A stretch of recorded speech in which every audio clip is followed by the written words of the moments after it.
gentlemen, welcome to the main event. Welcome to WHW Monday. Tony Schiavone and Conrad Thompson. Jim Cornette first arcade, 605 NWA. TV title, Cajun Omni, the Bunkhouse Stampede. Flair and Horseman, Garvin, Bogey, Magnum, Dusty, Express Tag Team. Turner, Barton, Mid-South Joy World Championship Wrestling. Talking about the great years of World Championship Wrestling, the NWA, and Jim Crockett Promotions. Tony and friends thought they win. Look, Schiavone's back again. World title split off, center stage, Bischoff. Disney, Hogan, and Nitro. New World Order and the Crow. Thunder, Russo, Arquette Champ, Vinnie Mac, simulcast. Tony's back with Conrad, not your classy podcast. Watch along, try not to laugh. Lowest rules, cat back. This wasn't the initial plan. Tom Zigg's a good-looking man. Klondike Bill, make a champ. Tommy, you come over here. What happened when? WHW Monday. And now, let's go to the ring. And here's your co-host. Hey, it's Conrad Thompson.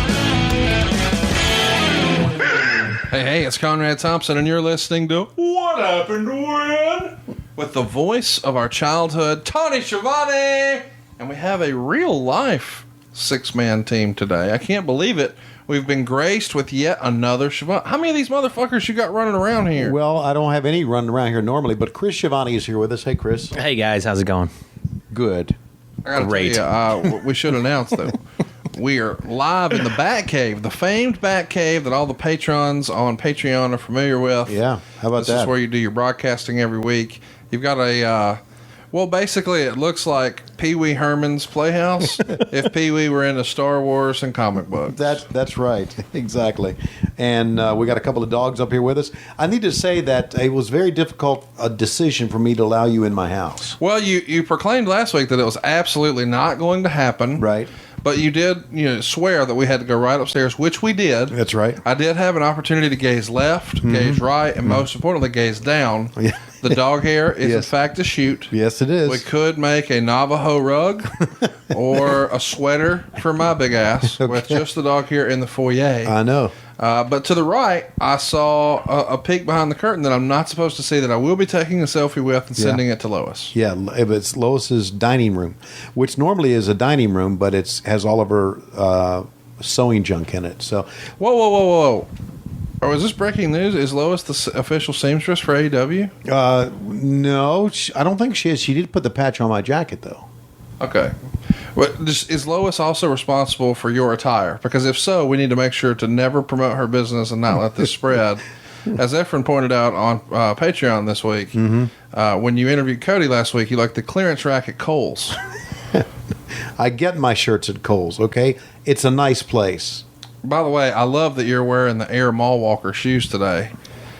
These are what would you call those? These aren't Jordans. What are these? These are Skechers work shoes. And what you, they are. You need this as you sit and call pretend fighting for AEW. That's the right. Work shoes. That's what and then I've got Mario Brothers socks on. I got to tell you now, those are the most legit part of your whole outfit. Okay, thanks. From Big Lots, by the way. Big Lots. From Big Lots. I ordered these online on Amazon, Chris. Thank you very much. Bullshit. You don't order anything. Your wife does it for you. In fairness, when we got here, there was an Amazon package at the front door. Right. And I can't wait to see what that is. I can only assume it was a cock ring. It was. I also want to say that I invite you here because Lois is out of town. Right, and I'm thankful for that. Yeah, so Because she would be downstairs Right. yelling, "You're sick!" That's right. But really, we're here to have fun and talk about this sick, ailing dog that is before us. We have identified that this dog that you lovingly refer to as Chewy Yes. looks like the before picture in a rescue situation. I feel like we should be playing some Sarah McLachlan really low in the background for $1 a day. But you tell me this dog eats fucking better than we do. Yeah, this dog has problems. It's Lois's dog. Well, there's problem number one. And he's really having some problems that his mom's not here. So Okay. And Well, then, he doesn't look sad as he sucks his own dick here. I got to tell you, when I saw this thing, I thought, as unkept looking as it is, I mean, it's the mangiest dog I've ever seen. That's right. That wasn't like up for adoption, Right. or whatever, or hey, you got 4 days left on this one. well, it's that's what it looks like. It's a wire terrier. They look like that. You see. Well, speaking of the wire, we're going to Baltimore soon for StarCast 4. That's right. We are. And we've got some big talent announcements, but none bigger than Chris Schiavone. Yes. You got so many damn foot soldier children. We got Matt Schiavone, we got Chris Schiavone. Mm-hmm. How many more Schiavones can we get involved in my StarCast shenanigans? Well, we got Laurie Schiavone. We've got my daughter, and then we got Tim, who does the brewery, Best Inn Brewery, and then we got John Michael, who Attended my wedding. attended your wedding, and since that time has not been seen by this family. Well, I guess now's as good a time, Vinny, to reveal this, but when you refused to come to my wedding and instead sent a messenger, Yeah. I had to decide if he an errand boy or an assassin, and I threw him off the mountain. So Okay. he's at the bottom of the hill behind the Conrad Edison now. Okay. That's With why I it- haven't seen him. With his Asian persuasion. I'm kidding. We ate her, but I was hungry an hour later. So we're watching In Your House Mind Games Right, today. I'm yeah. pretty excited about this because you've never seen it. No, I haven't. You never kept up with any of the competition. And until recently, you've never even seen a Shawn Michaels singles match, correct?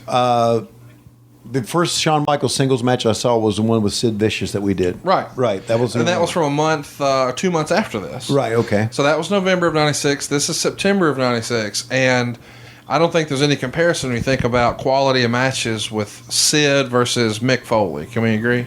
I think that would be Pretty fair. pretty fair. So Absolutely. Mankind is the opponent here for Shawn Michaels, and as you Okay. can imagine, he has been working a rather hardcore style. He's fresh off of a Boiler Room brawl match with the Undertaker, and of course Shawn Michaels, more of the finesse guy. He's been the champion since WrestleMania that year. So this is the one of the very last In Your House programs. We're going to get a handful in 1997, and then we're going to move away from the In Your House concept. And they'll go all to 3-hour pay-per-views. But this idea was shorter show, less money, and we'll run them between the big shows. You guys had already figured out that, hey, if you're really passionate about the product, you'll pay a little more and get a little more. So you guys never tried the 2-hour concept, but we're going to see one of the finer ones here, I think, with a spectacular main event. I'm excited for you to watch this. I'm excited to watch it too. That was 96, Chris. Let's see. In 96, you were in middle school, right? No, I was still in elementary school. Still in I was elementary. 9 years old, turning 9 years old. Okay. Wow. Well, there you go. There you But I've seen more solo Shawn Michaels matches than you have, and that's kind of Well, in ridiculous. fairness, your dad was knee deep in the NWO. This is the, if you remember, Tony, you guys ran opposed to this, the Fall Brawl War Games. This is where fake Sting Right. was on Team NWO, and then, of course, real Sting came in, cleared house, Right. proved to the good guys, Lex Luger, Rick, and Arn, that, hey, you doubted me, but I showed you who I really was. It wasn't me. You didn't believe me. Now you can stick it. Right. And walked out, and then the next day, the Crow Sting was born, as he told the fans who didn't believe him, they too could stick it. So, two big heroes in WCW's, storied legacy. Hulk Hogan turns in July of '96, and then here in September, we wonder, what does this mean for Sting? Is he NWO? Is he a good guy? Is he a bad guy? And the Crow character was born. And without further ado, I think we should fire up In Your House Mind Games from September 22nd, 1996. The main event is going to get 4 3/4 stars. How about that? Wow. Wow. Yeah, so lots of behind-the-scenes talk, if you're into that, for this show, available on last week's episode of Grill and JR. But we hope that you're watching it with us, because Tony is going to give you a brand new take, having never seen any of it. Okay, so as I said, Lois is not here. So we're going to let, Let Chris do a countdown. Do a 3, 2, 1 play for us, buddy. Awesome. 3, 2, 1, play. So we start out with Mankind, the face of fear, right? Yeah, and what's cool about Mankind is he's essentially doing a variation of the Cactus Jack character, where he's not this bold, psychopath. He's more of a quiet, introverted. They did something different with him in his presentation I think you would appreciate. He may not be the first guy to do it in wrestling, but he's the first one I remember. He had different entrance music versus his exit music. So when he came to the ring, he'd have one song, but when he left, it would be a different tune. Really? That's to sort of show the psychosis and the paranoia and the different split personalities that he had. He would pull out real clumps of hair. You would see like, looks like your dog here, Chewy, where there's like gaps of hair where it's like, oh, that looks like a normal coat. And then other just where somebody's just snatched his poor ass bald. Now, of course, we know this dog, Chewy, is a victim of abuse. Mankind is actually doing it to himself. Okay. So was that the story? That's the story that... oh, and check this out. This is a recap from SummerSlam. Right. When Mankind most recently wrestled The Undertaker, unbelievably... Paul Bearer, after all this time, turned his back on The Undertaker and cracked The Undertaker with the urn. I couldn't believe it happened, but it did. And so Paul Bearer is now in the corner of Mankind, and he's sided with Mankind, and most importantly, he's against The Undertaker. So a bit of a departure. Of course, Paul Bearer and The Undertaker for years and years here had been together, I guess 6 years at this point. Wow. So now we were actually, in 96 here, we as in WCW, we were defeating these guys in the ratings, right? You were smashing them week in, week out. There were times in September where you guys almost doubled the rating. Really, really tremendous. Now, some of these weeks we should mention, specifically the first week in September, so 3 weeks prior to this show, you guys ran unopposed because Raw was preempted. And then the following week they did like a Raw Friday episode. And here you go. There's the open.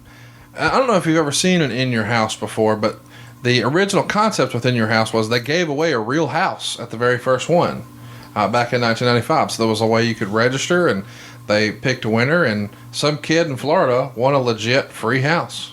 Was the plan to do it like that every In Your House, or just the first one? No, they started naming them different things and had a different theme. And how about this for a three-man booth wow, here? Man. Mr. Perfect, Vince McMahon, and Jim Ross.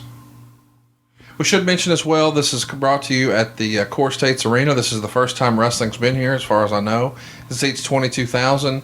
There's going to be a good crowd on hand, about 15,000. It is a record for In Your House as a concept. They've never had that many people to an In Your House. They historically ran smaller buildings.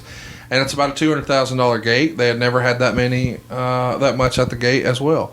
And on the way to the ring here, the future world champion, JBL, but here he's known as Justin Hawk Bradshaw. And his second is Zebediah, I believe is the way they pronounced it. But, right. Of course, here, me and you know him as Dutch Mantel. Dutch Mantel and JBL. You know, we had a chance to spend some time this past summer, right, with JBL. First time I'd spent any time with him. And it's easy to see why he's been successful. Charismatic motherfucker. Yeah, he really is. Absolutely. You meet him as a wrestling fan, and you have all these preconceived notions, and then... You know, I, like a lot of people, just decide I'm going to treat people how they treat me. Right. Couldn't be funnier. Couldn't be more irreverent. Just right. Great comedic wit and timing. And you look at there, downtown Bruno, Harvey Whippleman is our referee. Now, Kevin Kelly is the backstage interviewer at this point. Now, of course, he's one of the voices of New Japan Pro Wrestling. Right. Are you familiar with Savio Vega? Did you see any of his stuff? Well, he did a little bit of wrestling MLW. Oh, that's right. Yeah. So you saw him there. Yeah, he's much bigger than he was back then. Well, I tell you, he's got his working boots on here. Yeah. He is responsible for helping some of the big talents in the company get over. Steve Austin would say that Savio Vega really helped him find his way in the WWF. They had a series of Caribbean strap matches, what they're about to do here, that Stone Cold really felt like helped him hit his stride in the company and stand out and get Vince's attention. And then when Goldust, or Dustin Rhodes, was trying to find his way with the Goldust character, he was sort of reluctantly getting into it. And Savio is the one who suggested that maybe we do something that sort of teases some homoeroticism or whatever the term is, where you like rub your hands all over my chest and maybe grab my butt or whatever. and the fans just pop for it huge. And that's when Dustin says the light clicks. Like, oh, okay, that's how I do this. That's how I get it over. And a lot of guys wanted to avoid that. Like Razor Ramon didn't want to have a match with Goldust like that. But Savio Vega did. And as a result, the Goldust character was a hit. Isn't this supposed to be a strap match? Yeah, they have not hooked him up yet because Justin Hawk Bradshaw is attacking him right away, but they're going to hook his wrist up, and then we'll be off to the races. We should also mention that, I said earlier this was in Philadelphia, seated in the front row are Sandman, Tommy Dreamer, and Paul Heyman. So to our left, over the far right there in that corner. Right behind that is where you'll see Paul Heyman seated with both Sandman and Tommy Dreamer, one on either side. You can see him right there on the far side. Now, of course, the rules in the strap match are you've got to touch all four sides. You see Heyman coming into the frame. There's Sandman and Dreamer. Right. They all got their ECW shirts on. They're going to do a little bit of an angle here, and this is a quote-unquote worked shoot where Justin Hawk Bradshaw had no idea what was coming, neither did Dutch Mantell. And right before they went out, Bruce Pritchard told Savio Vega, hey, whatever happens out there, don't let that big bastard, talking about JBL, hit anybody. And so Vega didn't know what that meant, but he knew, hey, some shit's going down, and I got to roll with the punches. And you'll see exactly what we're talking about here in just a minute. Wow. As you see the strap around the throat of Savio Vega. JBL was legitimately really a tough guy, wasn't he? I mean, yeah. I mean, I wouldn't want to fuck with him. No, especially not in this era. Right. But I heard he had played football and right. Came up in the ranks sort of hard-nosed. And right. Done some stuff in Mexico and with Stan Hansen, and right. He had been around. So where did the strap match originate? What was the first strap match that you can remember? Sandman spitting the beer, and you see Savio Vega like, what the hell's going on? And Sandman smashes himself in the head with a can. And notice they're not shooting it and zooming in; they're trying to shoot around it. Right. And JR would tell us that they did that to add to the realism, with the idea that if they focus on it too much, and you see Paul Heyman restraining Sandman, and here comes Jerry Briscoe, who is a legitimate shooter. Right. Bruce smartened him up on the way out. Of course, Briscoe saw him on the monitor. They were chanting ECW during the pre-show and getting the fans into it. And so Briscoe thought, I need to go take care of this. And Bruce kept saying, no, leave him, leave him, leave him. And when that happened, Briscoe got fired up. And Bruce, as Briscoe stood up, Bruce grabbed him by the belt and said, hey, when you get out there, tell Paul Heyman I said Valentine. And that's when Briscoe looked at him and realized, you motherfucker, this was a work and I didn't know. Because they didn't tell anybody. Right. So none of the boys knew. But somewhere walking around in the stands is Taz, who is maybe a little paranoid at this time and wondered, are these guys really going to work with us, or are they going to try to do something dumb? He wanted to be there to jump in case shit got sideways. And you see security now escorting ECW out of there. They would do another little stint the next night on Raw where Taz would jump over the guardrail holding a sign that says Sabu fears Taz. And they would briefly acknowledge it like, oh, there's an outlaw independent wrestling organization here. Very small, but very passionate fans here. We apologize for the corruption or disruption, whatever. Jeez. So it was a work shoot, which is a cool thing. It got a little buzz. People were talking about it. But obviously, had they told everybody, then it would have leaked out. Or had they shot it tighter, then you would have known, oh, it was a work. It would have leaked out. You know it would have. Oh, of course. Yeah.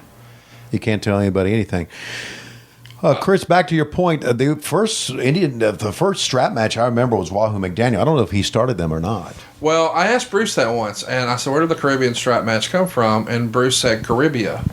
And I'm pretty sure that's not even a place. So, that's right. Well, I remember the Indian strap match with Chief Wahoo McDaniel. It was a big I remember that. That's the first one I remember as well. But the old country whipping match has been a big part of Southern wrestling for a long time. Right. Where you would give fans the opportunity to hit wrestlers with belts. So when you're thrown from the inside of the ring to the outside, they would take their belt right off of their waist and just wear your ass out. Oh, my God. And they still do that in independent wrestling. Really? Yeah, in the South, that is a thing. Well, you know what? Now, okay, in 2019, I can understand it because the fans are kind of in on it. But back in the day, they believed it. They believed it. It was real stuff. So they were laying them in. Yeah. But you know, they had, it's a variation of the lumberjack match, I guess. But sure, I had seen the strap match in WCW with like the Stan Hansens and Lex Luger's, and the strap comes into play a little bit, but there's not just tons of, hey, we're going to whip the shit out of each other with it. But they are definitely doing it here. And I got to tell you, as a gimmick match, I sort of like the concept of I've got to touch all four corners. Yeah, just because it gives you hope spots, something you can cut off. Right. It adds to the drama.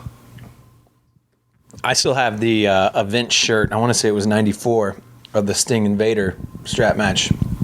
Still have the shirt, Vader with his mask on, Sting. Good stuff, man. And they call still fits too. King of the Cable or some shit, right? I have no idea. Yeah. Didn't really watch that shit when I was younger. You're more of a WWF guy? How about that? Yeah, they know. They watched the stuff. They all loved it.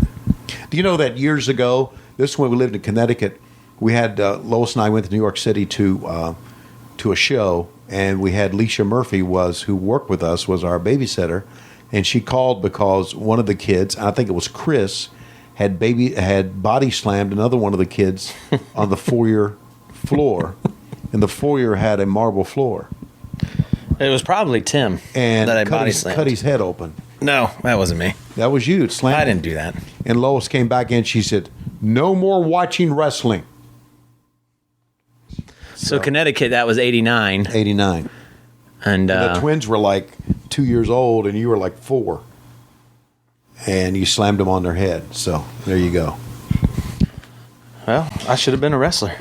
No. Oh, that would have been great, Yeah, wouldn't that it? would have been great. Yeah.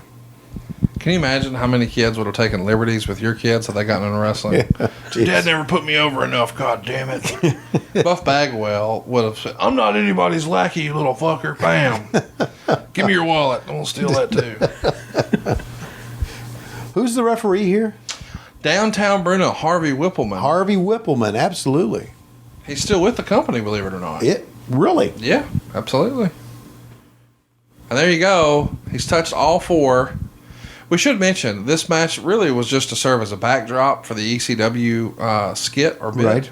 Right. Because they put this match together on the pre-show back in the day, and you guys did this too. You would have like a pre-show to get people hyped up and place those last-minute pay-per-view buys. Well, they called theirs Free for All, and they would give you usually a sample match and then lots of interviews and skits. Well, JBL and them had a bit of a skirmish right before on the pre-show, and then he threw down the challenge, and This was Savio accepted, George Napolitano on the front row as taking well. Sandman's old seat. Right. So you think JBL was pretty pissed off that this was just kind of a backdrop to that angle? Oh, no, JBL's brand new to the company. He's just glad to have a job. Okay. I'm not saying that to be disparaging, just saying he's brand new to the locker room, just, hey, any opportunity to be on pay-per-view. Believe it or not, what we're going to watch next is Jim Cornette cutting a hell of a promo wrestling Jose Lothario. Oh, my God. Now, Jose Lothario at this point is 712 years old, and Jim Cornette is at his most frustrated, most hating WWE and WWF. He hates living in Connecticut. He hates their hard rolls. He hates that they can't get Chef Boyardee spaghetti and pizza. This is all according to Bruce Pritchard. Right. So Jim has said on his podcast that he was just like hate eating. So he had stress, hated his job, hated his circumstance. So he's packing on the LBs. So you're going to see Jim not at his best here. Meltzer would say that he had a knee that was giving him some trouble. So they're going to keep this match really, really short. I think it only goes 57 seconds. But the original main event, and you're not going to believe this, was supposed to be Vader and Jim Cornette taking on Shawn Michaels and Jose Lothario.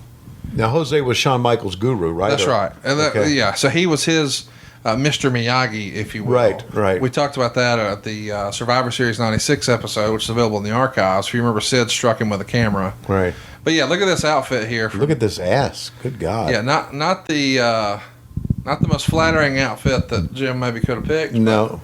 Here he is. Yeah, Jim had picked up a little pounds there. What's going on here?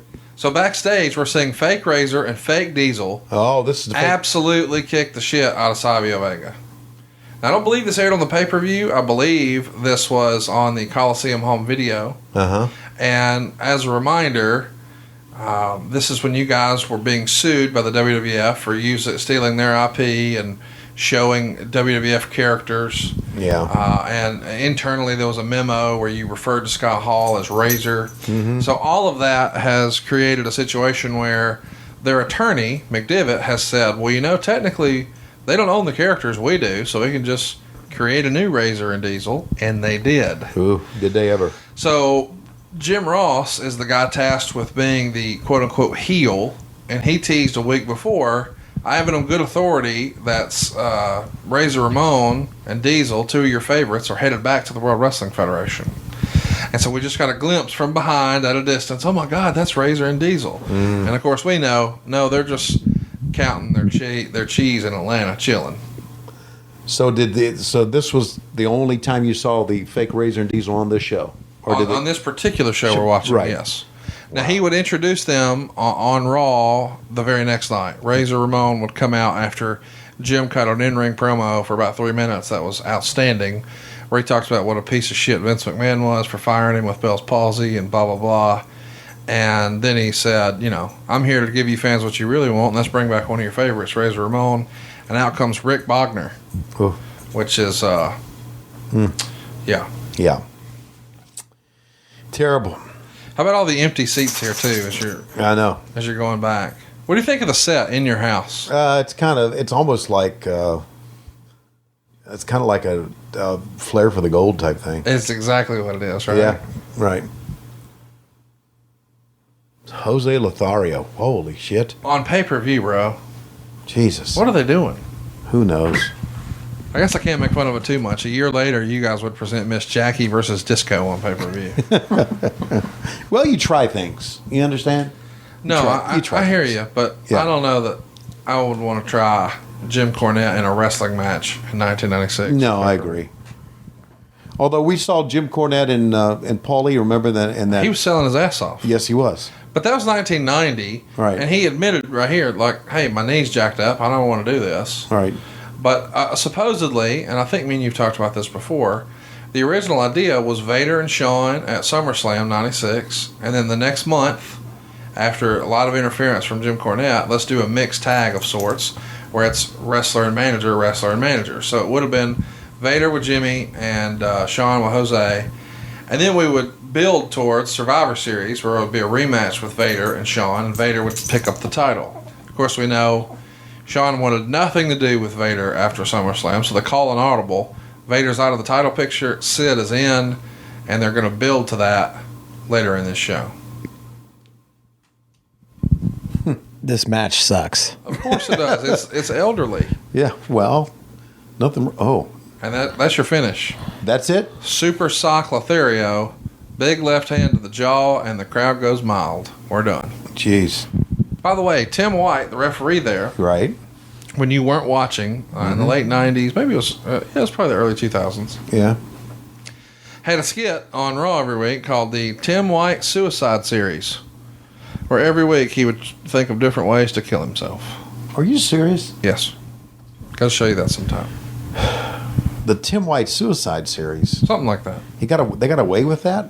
Oh man, they had an elderly lady give birth to a hand on this show. Like a hand. A hand? She Mark Henry had sex with Mae Young. Yeah. She was like 82 or something. Right. And he impregnated her. Right. And what he impregnated her with was a white hand. Right. And you can tell Kevin Sullivan, he did not like that booking. Kevin Sullivan thought that was a piece of shit booking to have a black man impregnate a white lady. Oh my God! Would you look at this? With a white hand. That must be the pizza here. The pizza's arrived. That's what. Yeah, I dispersed Clint to go pick it up. Okay, look at Sonny. I didn't know we were acknowledging. Sonny is hotter than a $2 cap gun right here. Oh, she is, man. And you got Mark Miro on the left, the former Johnny B. Bad, right, and on the right, the former WCW World Heavyweight Champion Ron Simmons. What's he got on his head? Exactly. That is. What the fuck were they doing with him? I don't know. I would call it a reservoir tip. I would think would be the only thing. It's his Mega Man impression. That's what it looks like. This is just the worst shit ever. So the idea is supposed to be he's like a Roman gladiator. Okay. But yeah, two of the hottest ladies in the history of WWE, Mark Miro and Ron Simmons, and there's Mr. Perfect. Yeah. Dude, can you imagine what a contributor he would be in wrestling today if he was still with us? Good God. With this AEW revival, he could be like the best color guy ever. Yes, he could. Well, I don't. Was he good? Here comes Crazy Man. And look how good Pillman's walking here. You know, Pillman at this point had really been struggling with his ankle going back a whole year. Right. But here he is, man. Strutting out to the ring. They've teased, by the way, that we're going to have an interview here with Bret the Hitman Hart. Because Bret has disappeared after he dropped the world title to Shawn Michaels at WrestleMania. He left. Right. He would start working on some TV. There you go. And that sort of thing. And they promoted that this will be the first time we hear from the Hitman. And they were sort of flirting with the idea of maybe doing like a Pillman talking segment, like a Pillman's version of Piper's Pit or something like that. Since he can't wrestle, let's give him something to do, get some TV time out of him. Right. And you hear here that Bret is not going to be making it. He's not coming in. And he's saying that you're a liar. Well, you notice that when the pizza arrived, all the dogs are your friends now. Yeah. Yeah, they like you. Well, now. these looking at Chewy, I don't think Chewy's ever had real food. Bless Chewy's heart. He's a good little boy. He's a good little boy.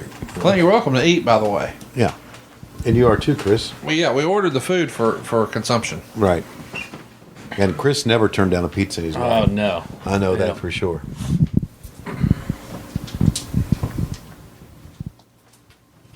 So there you go, Brian Pillman cutting a promo here. Because the birthplace of freedom has become a cesspool of drug abuse, battered women. Well, he's right. Welfare recipients, he's right again. Oh my gosh. If you need any more proof, just look at the scum. Well, Pillman was. Now, when did Brian die again? 13 months after this. Wow. Yeah, he doesn't look. He doesn't look well here, does he? So instead of bringing out Brett, who was promised, we're bringing out his brother Owen. Okay.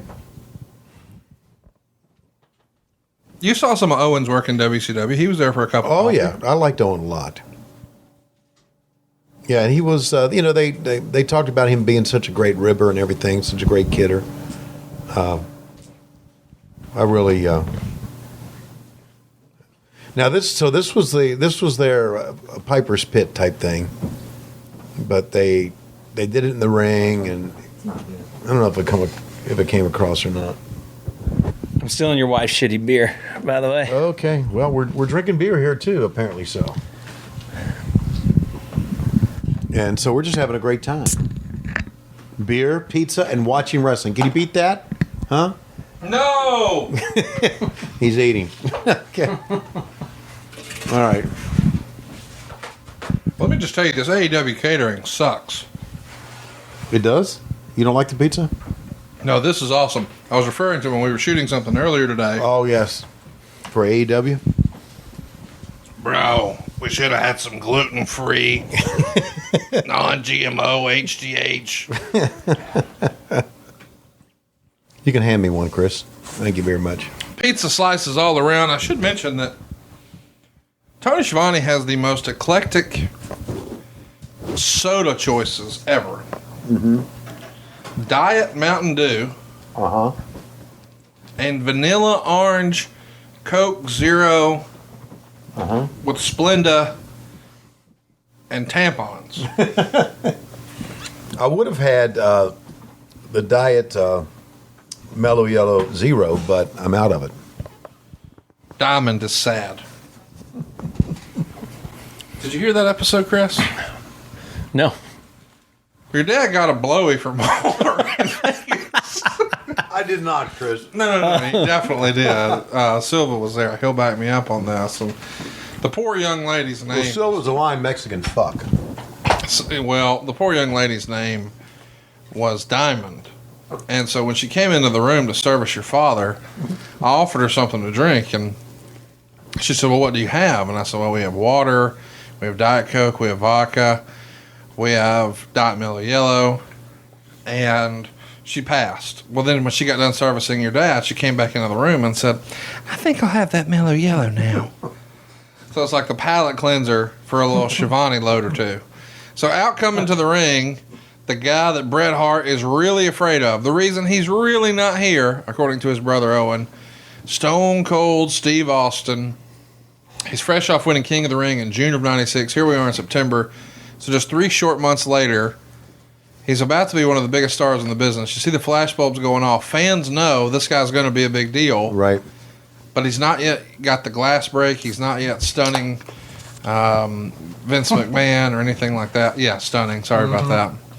Can you believe that you guys couldn't figure out what the fuck to do with this guy? Yes, I can believe that. Amazing. Here they are, the Hollywood Blondes. And look how cool they are in here. Feels like a no-brainer.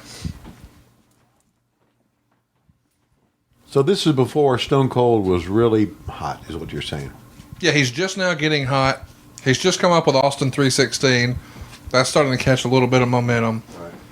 He's going to wrestle the returning Bret Hart at Survivor Series, which you watched and thought it was a great match. Right. He got himself in a little bit of trouble with this promo because he says if you put an S in front of Hitman, you have my thoughts on Bret Hart exactly. Shit, man. He got in trouble with that on a pay-per-view? Yeah, Vince didn't like it. And he said, Bret reminds me, so Pillman said, so you think Bret's a chicken? He said, no, he's the slimy substance that comes out of a chicken's rear end. Oh. So lots of shit references here. As opposed to just shit wrestling, which is what you were familiar with. Well, you know, I do need to say this. In a wrestling show, all wrestling is not good. Of course not. And there's going to be some stinkers. There'll probably be some stinkers on AEW, don't you think? There has to be. Yeah. Can't be home runs every time. No, that's right. People have off nights. I mean, if you're human, you're going to have shows that are better or not as good. You can tell Pillman's limping a little bit here, too. Yeah. Vince right now is apologizing to our viewing audience for some of that commentary.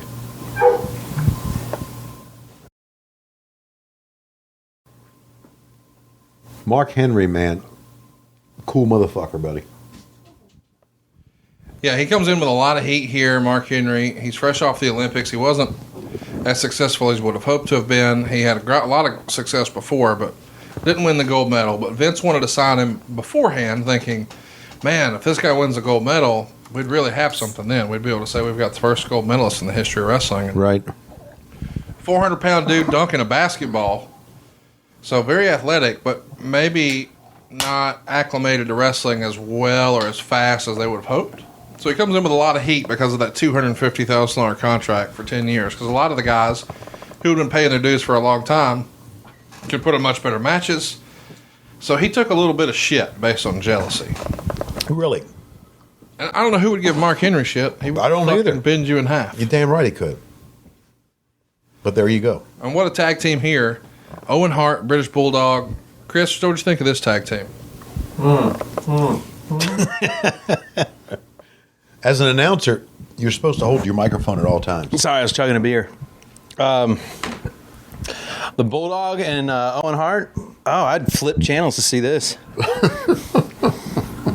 I thought they were a good tag Yeah, team. I liked them. Yeah, like I said, I flipped channels. Yeah, boy, Davey Boy really look good. Oh my God! Look, how about these fucking gimmicks all in one room? The Doctor looks like Dick Slater. It does look like Dick.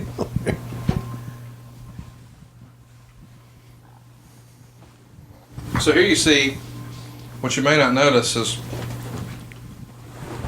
Jim Cornette's the manager of Bulldog and Owen Hart. But Okay. He's just signed away his rights to manage them, and he doesn't know it.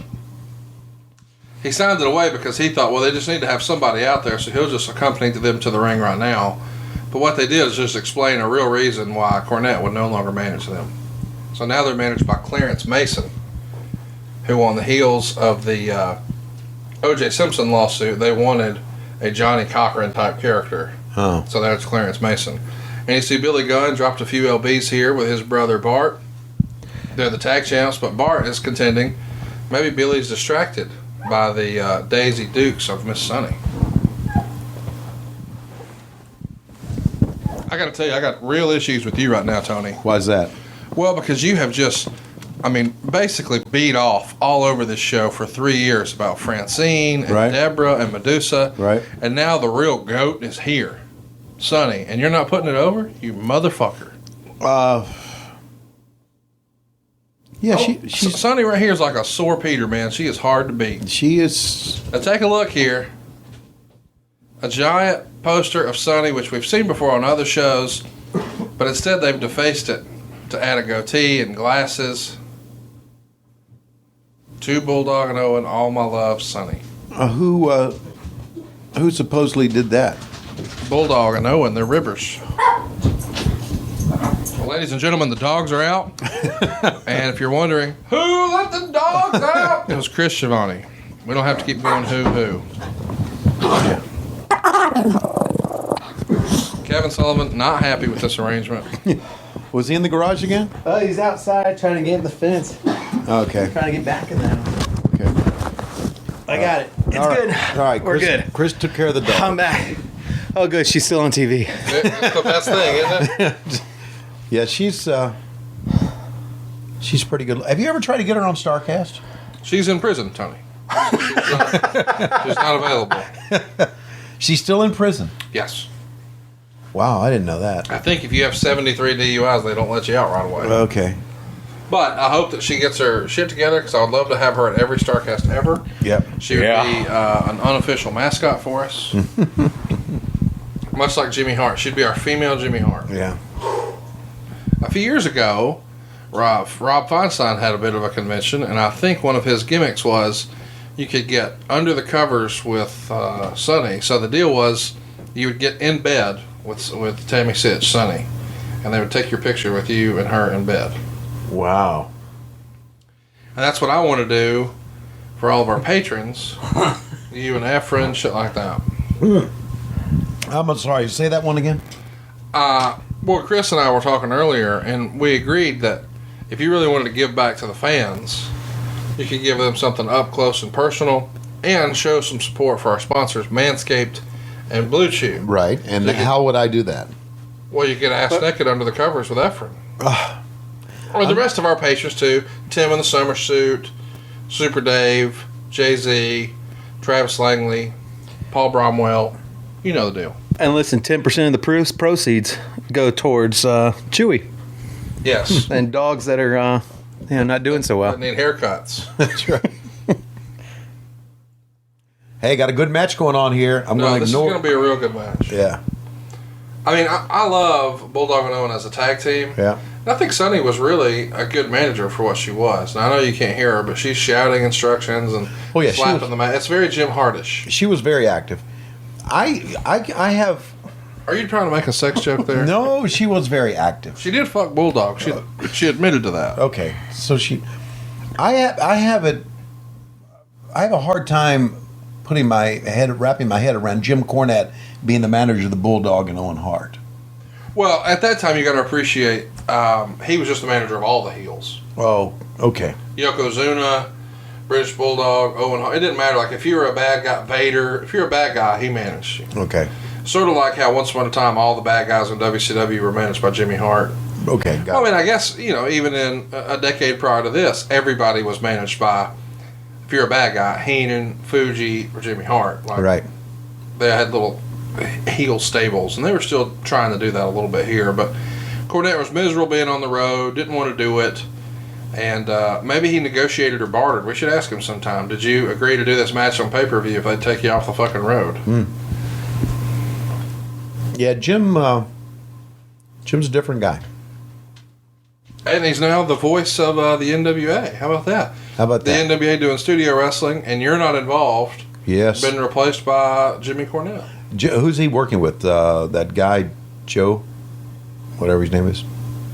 Jim. I don't know who he's working with. There's another guy they got. I don't know. I wish them the best of luck. Don't you? Oh, of course, Yeah. dude.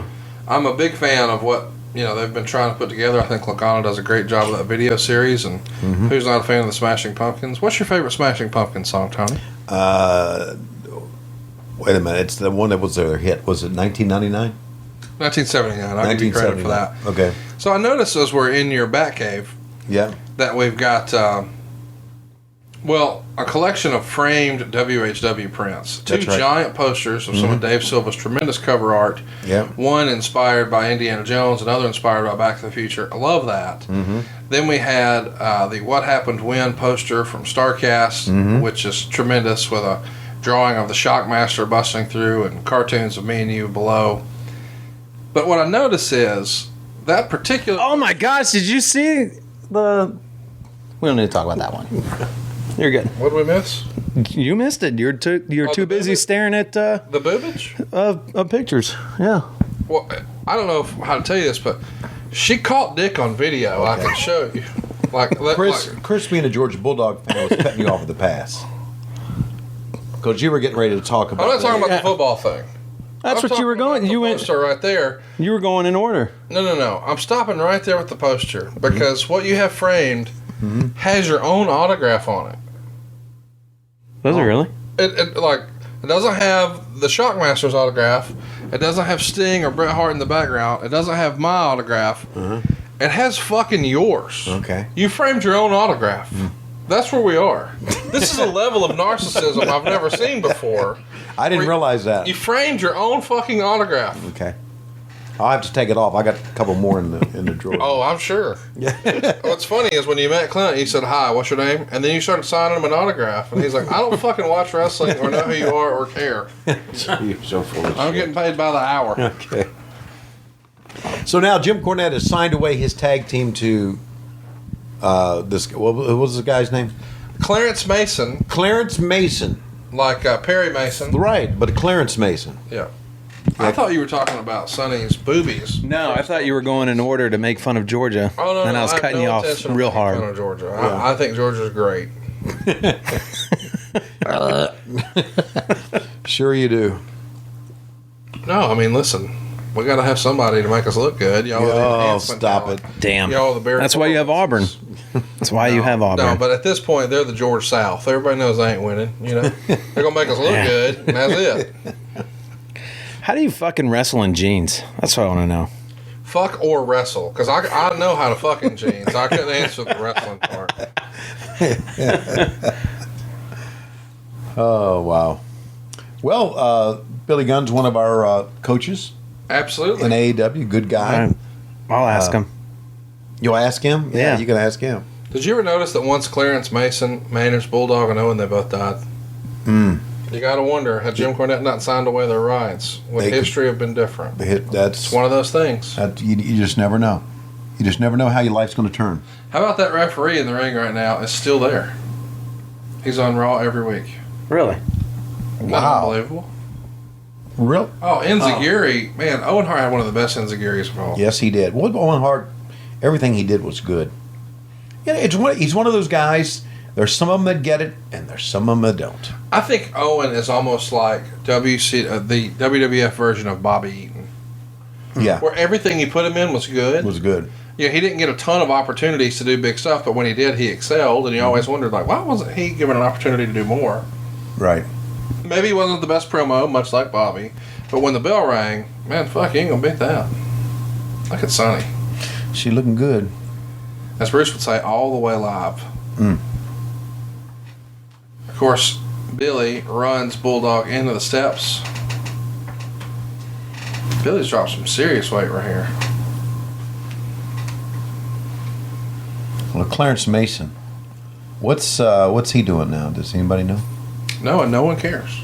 Let me assure you, he will not be at StarCast 73. Okay. Must have some heat with you now. Oh, no, not at all. Just he was here for a cup of coffee. It would be Gotcha. akin to booking Jason Hervey for a StarCast.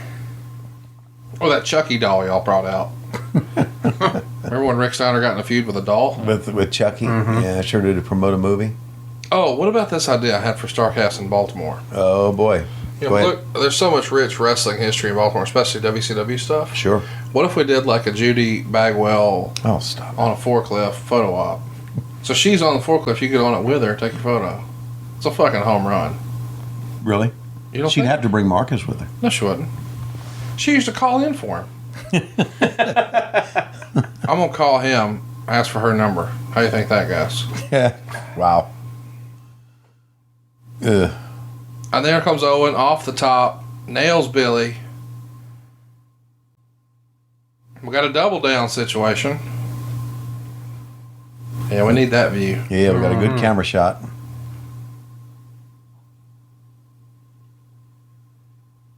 I think Sonny's the GOAT of female wrestling, man. Do you really? Really? You think Think she? there's a better one than her? Yeah. Not for my money. Yeah. Well, Well, the other ones probably aren't in jail, though. you're partial to blondes, though. I know that. Oh, of course. Yeah. And I'm not. so, I'm more of a brunette guy. yeah. Me too. Now, what made you think I was mostly a blonde guy? Because I married a blonde? No, because you've talked about it with me before. You've mentioned that before. that you were partial to blondes. Yeah. Usually I look for blonde hair, big boobies, daddy issues. You can check all those boxes. We may have a position for you.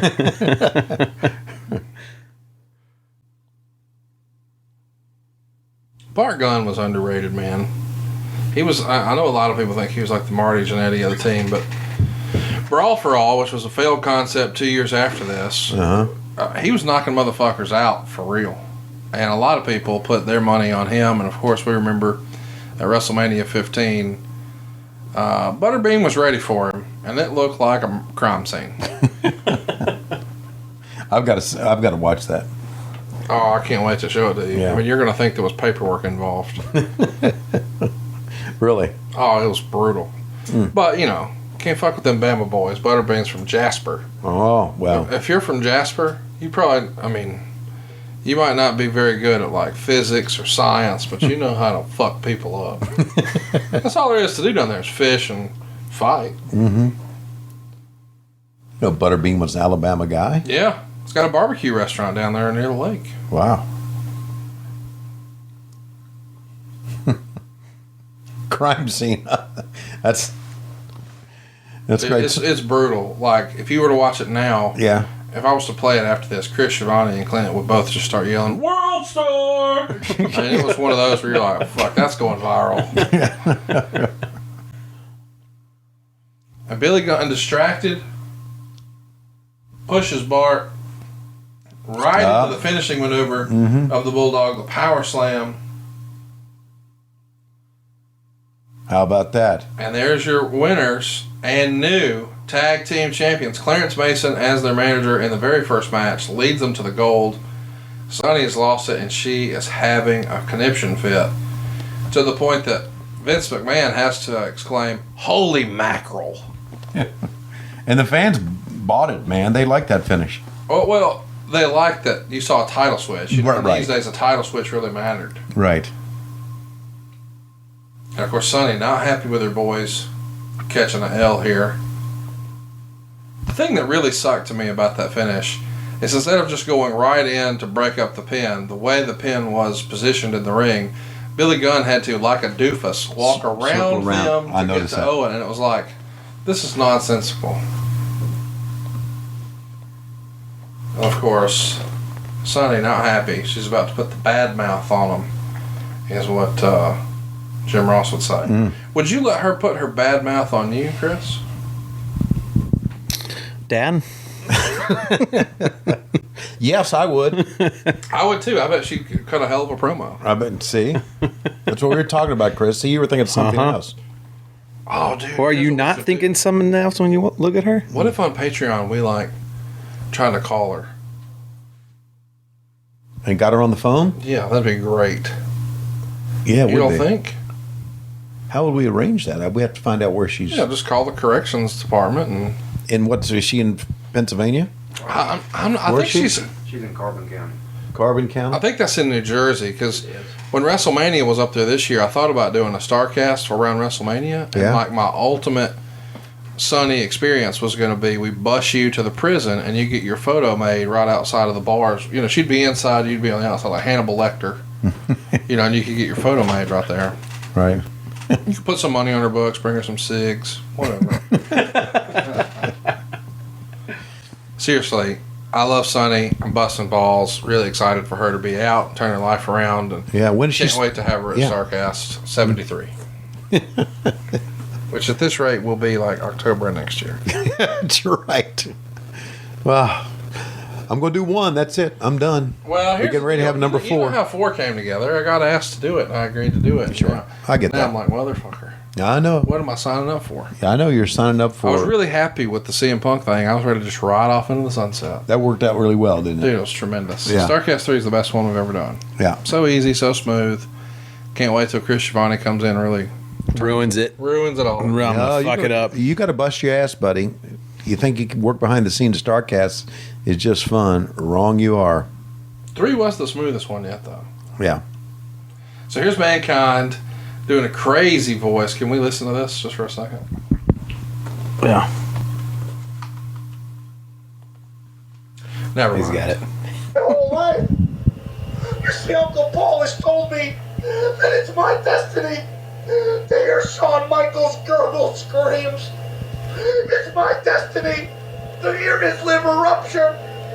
It's my destiny to hold my hand aloft, Uncle Paul, and cuddle that heavyweight title. It's destiny. And after that, we'll all have a nice day. So what do you think of that, dude?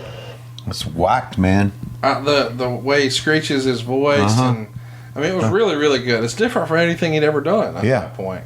It showed how versatile he was. Well, you used to tell me that he wouldn't turn down anything and would do anything he could to get over. To get over. Sure he would. Yeah. Yeah. Oh, and here comes Jerry the King Lawler.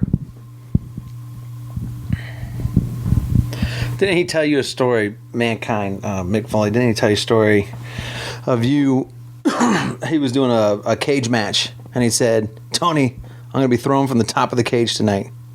And you asked him what the fuck he was doing? No, that was, he was going to throw himself off the balcony in Philadelphia. Off the balcony. At the Civic Center. So now we got a little video package of... how we got here with Mark Henry and Jerry Lawler. And really, if you're a wrestling promoter and you need somebody to sort of take care of your new investment who's maybe a little green, maybe a little wet behind the ears, is there anybody better No. than Jim Cornette? No, you're right. Not Jim Cornette, Jim Lawler. Jerry Lawler. Jerry Lawler is the right man to go in the ring with you. Lawler could have a match with my cousin Clint and make it look believable, or at least entertaining. Right. Yeah, he could do... is tremendous. What a career, huh? Yeah, I mean, he's still going. I saw him All Out Weekend cut a promo on Mance Warner where he got a hero's welcome. People were so happy that you had a legend like Jerry Lawler there that even the hardcore Game Changer wrestling fans were super excited to see him. And right. He gets in the ring and cuts a promo that just turns the crowd immediately, and he just keeps piling on. I mean, it was probably 10, 15 minutes of just shitting on him. Right. And the crowd is just beside themselves by the time Mance Warner actually touches him. A master at his craft. Yes. And something else I saw him do that I'd never seen before in real life. He took a beer bottle from a fan in the crowd and broke it against the ring post and acted like he was going to cut Mance Warner with it. It was like, holy shit, we're about to see some real shit here. Talk about For just a second, you're like, oh, we're going to see a murder. Talk about improv, man. Yeah, breaking beer bottles? Absolutely. Think of all the stuff that he has done. Yeah, with the AWA, with Memphis, with Kaufmann, with announcing with JR. I mean... Yeah, just one of the great careers. I think, and I know people are going to disagree with this, but... That's okay. Let them as disagree. I've gotten older, I've started to have more appreciation for the versatility of performers. Right. Like, not just one-trick ponies. Right. And I think in the more recent years, I've decided that Bobby Heenan, Jerry Lawler, and Mick Foley are in my all-time top 10. And they wouldn't have been there just a few years ago. I would have named other guys. But those guys excelled at everything you gave them. Yeah. Exactly. Like, there wasn't something where you could point to and say, well, that really sucked. No, it was always good. No, it was always good. I don't know if people were critical of Bobby Heenan towards the end of WCW, but so much of the stuff at the end of WCW sucked so hard that it was just, what could you do? Well, the thing of it is, a lot of the stuff was, if everything's shitty, you're going to get shit thrown on you. Right. So. And Meltzer even basically said that when he talked about how you were going to be one of the commentators on the new AEW show. He said that you were one of the best for years and years. The stuff at the end of WCW was bad, but that was really no fault of yours. Everything was so bad, and you were asked to try to make sense of it. It was an impossible task. Right. He really said that, huh? Yeah, he put you over. Well.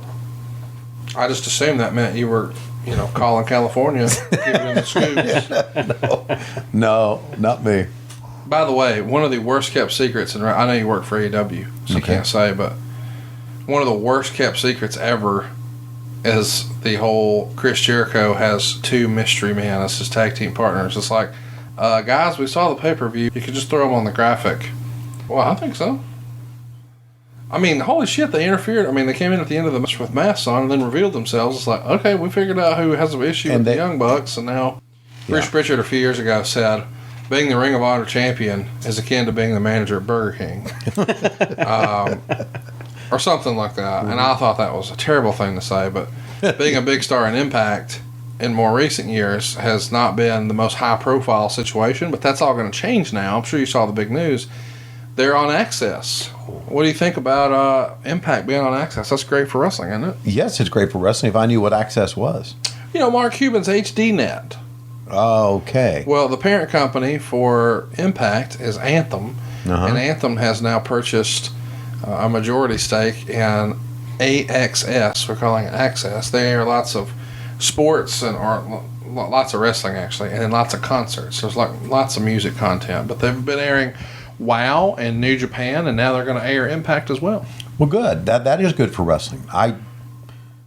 Do I get access on my cable system? Probably. Okay. But they don't show cartoons, so you're probably not into it. I know if they had big boobs or cartoons or Star Wars or shitty sci-fi movies, then you're into it. Yeah, or something to do with superheroes. Yeah, I said cartoons. Okay. Okay. I mean, that's what we're talking about, right? There's just so many Batman and Superman shits in here. It's ridiculous. Yeah, it's really fucking cool. Yeah. Thank you, Chris. Yeah. Thank you very much. I feel like Tony in his master bedroom right now still has Superman bed sheets and Batman underwears. Well, I got Batman socks. Oh, look at with the capes. No, I didn't. I have Batman socks with the capes. Oh, I've seen those. I didn't have that. Oh, there you go. How about Lawler reaching in, looking for the blue chew? Thank God he's been manscaping. It's easy to find. Test of strength with Mark Henry. Well, that's Mark Sadone. Oh, yeah. No. There you go. He fell for it. How about what a job Mark Henry does as a radio personality now on Busted Open? He's tremendous. I don't think people would have thought that he had that in him once upon a time, but he does a great job on it. Yes, he does. And did a great job in the Owen Hart retrospective that we did in Vegas. It's funny because I think so many people sort of took Mark Henry for granted, and then when he finally got that opportunity in like 2011 with his Hall of Pain run, I mean, it was another level, dude. Yeah. I'm glad he got that opportunity. Yeah, really green here, though. Yeah, he's like, as I called him on JR's show last week, a black Bill Kazmaier. You know, world's strongest man. Right. I don't really know what the fuck to do when the bell rings.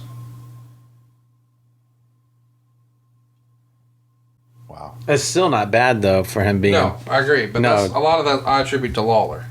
You know, Lawler's calling the match. Lawler's doing the pacing. Lawler's... Right. But still, that's his job. And, I mean, he looks like he's here to whip all the American Gladiators. Fuck you, Malibu. It's amazing that you even know names of American Gladiators. American Gladiators is one of the greatest things in the history of television. Now, how about this?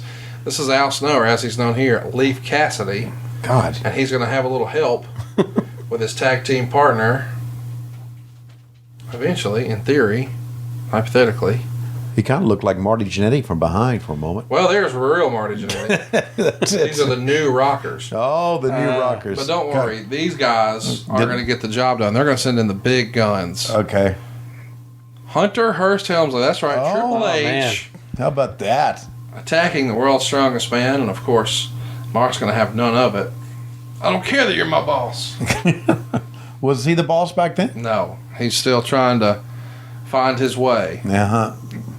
And throw him out the ring. Throw him out the ring. And there you go. On to the new Rockers.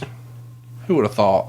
Wow. Marty Jannetty, Al Snow, and Hunter Hearst Helmsley. If that's not a game of which one of these is not like the other, I don't know what is.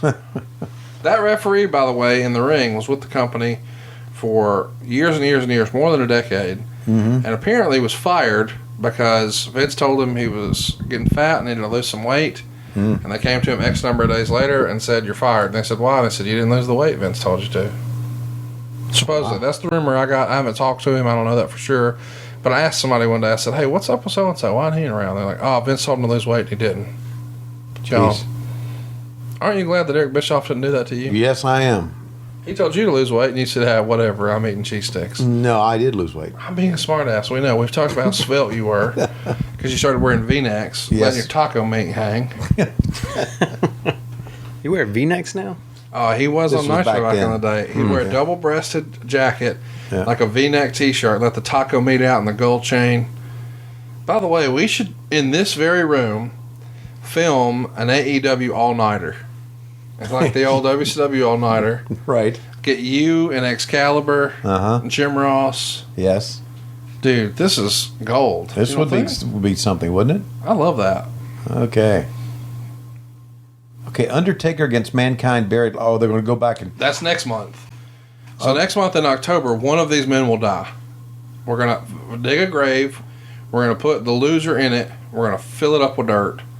And that'll be the end. I think I remember this match. Okay, so now. Okay, so in the grand scheme of things, Mankind's going to go up against Heartbreak Kid here, right? Yes, and if he wins the world title, we hope he doesn't die next month. But they're promoting him next month. Yeah, they're trying to sell the next pay-per-view. That's what you do. Your target audience to sell pay-per-view is the people who are buying the current I get one. that, but it just kind of was. It's kind of odd that they're. But anyway, How about that kid in the front row holding up the "We Love You" Shawn? yeah. Look at that outfit, dude. How do you think Vince and of course you listened to him? I didn't. How do you think Vince and JR work together? Did they work well together? JR is a chameleon. He can work with anybody. You'll yeah. see. Yeah. Yes, I know he can. Just thought it's kind of an odd couple, though. Are you ready for the criticism that's going to get lobbed your way on October 2nd? No, I'm not. You're going to log out of Twitter? Yep, I'm not going to look at Twitter.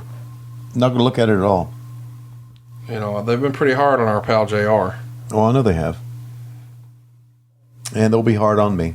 But Well, I just want you to know that even if you're not on Twitter, I'm going to call and tell you what the worst one said. I'm going to read them to you on the air here on the show. You need to I'm do. gonna text them to you. thank you. You need to do the mean tweet segment like that Oh, late that's night guy great. does. Yeah, I love that. Right. What's great is whenever anything like that happens online, I call and tell your dad, or I text it to him, and your dad has a fucking immediate meltdown. And then instead of me trying to console him, I just pile on and make it worse. To the point that he goes and deletes all of his social media, blocks me, not like on social, but like from his cell phone, motherfucks me to high heaven, tells Dave Silva he quits. And then like 3 hours later, he's like, so hey, what are we doing this week on the show? He comes around, he calms down and realizes, I was just being a dickhead. It's fine. I had a problem with that cameo thing. Oh man, chokeslam on the steps. Well, here's the thing, in fairness. Your problem was you were... Wow. I like this. How about that? Wasn't that a cool spot? That was a cool. Pull him through the ring, and then he comes up the other side, motherfucker. Mm-hmm. How about this bump here, off the ladder, onto the concrete? I can't believe Paul Heyman turned. Bastard. So what were you saying? No, I just thought your hair looks nice or whatever. Okay. There's my girl. Oh, Marlena. How about Marlena. it? Yeah, I was on her live stream the other night with her. How did it go? It was fine. She had a little problem getting on the air, but I have a lot of time. You know, I remember seeing Marlena and Goldust when they made their appearance on Conan. I thought it was hilarious. I thought Dustin really played this part quite well, don't you think? Oh, tremendous. Yeah. This will be what he's known for, really. Right. I mean, he was given this part that most people would say, "Are you kidding me? Do you really want me to do that?" And would probably do it half-hearted, but he put everything into it. And I think that What I was saying earlier, though, is that I think he was sort of half-hearted and wasn't really sure about it. And then working with Savio Vega, he gained that confidence that, you know what? I can do this. yeah, Savio Vega is like a low-key, pivotal figure in this era of WWE, amongst the boys, I mean. right. But, you know, when you're talking about Marlena and her being on your live chat, and you're talking about Cameo, it does make me think that we have gone this entire show so far, and we have yet to do one of our famed Tony Reed's rap segments. Okay, I was on the other day on Patreon, Right. and the Loki Big Hogs and the guys on Patreon. I think they all agreed that one is enough. Well, that's cool. When they start their podcast with you, No, we will take that. no. Don't you think that advice. one rap song is enough? Okay, fine. No, don't you get pissed off easy. Look, you want to do two, right? No, we'll just do one. This is a 2-hour show, so Okay. we'll just do one. Okay. And the one you picked last week, you picked it, not me. I didn't pick this one. Oh boy. It's DJ Quick's song, Yeah. and the name of the song is. Right. And Have you? Okay. I can't believe this is like a real thing that we're going to do, but I've got it here. Is this the right time to do it during the Undertaker's match? What do you want to do it during the main event? Oh, okay. No, I'll do it during the Undertaker's match. Okay, well, here we go. Oh, yeah. Hey, check it out. Check it out. Now I be knocking bitches like it ain't shit. Because I'm playing a motherfucker named DJ Quick. Yo, maybe it's the way I hold my dick that makes all the girlies want to ride my tip. But some of these bitches try to act unfair. Why? Maybe it's because my hair is longer than theirs, but I don't give a fuck. No, I don't care. Because I'm like Noah's Ark, my bitches come in pairs. You see, I'm 5'11", my dick is size 7. And if a hooker's fine, I can stretch you a 9. It goes deep. How deep? All up in that shit. I'm saying this with my son looking at me on the left here, okay? Okay, here we go, Chris. I'll fuck a pussy dry because I don't know how to quit. I'm 19. Say what? So I'm a young-ass man. My eyes are brown and my skin is tan. So I pull them cotton-ass panties right down to y'all knees. If you want to take part in a proper ass skis, I'm more than a player. Word? I'm more like a pimp. Yeah. I love but I sure won't simp. I got the bitches on my jock like an airplane wing. And only way for me to get them off, I have to sing. I say, ooh ho, don't jock me so. Never ever want me letting me go. Once I whip this dick on you, hey, check it out. I say, oh ho, don't call me no mo. How the fuck can I let you know that I'm a motherfucking troop? Oh yeah, word them up. Now, that ought to tell you right then and there that I'm a true motherfucker, so y'all better beware. Because when we hugging and kissing and you want to get mushy, girl, you best be prepared to fuck because I love. I can't help it because I love. I have to say it. I just like a rabbit. Yeah, and I'm taking. These dogs are looking at me crazy here, comrade. I'm taking. Where was I? All the money from these funky hoes that I be breaking. If you say that there's another Quick, then you're mistaken.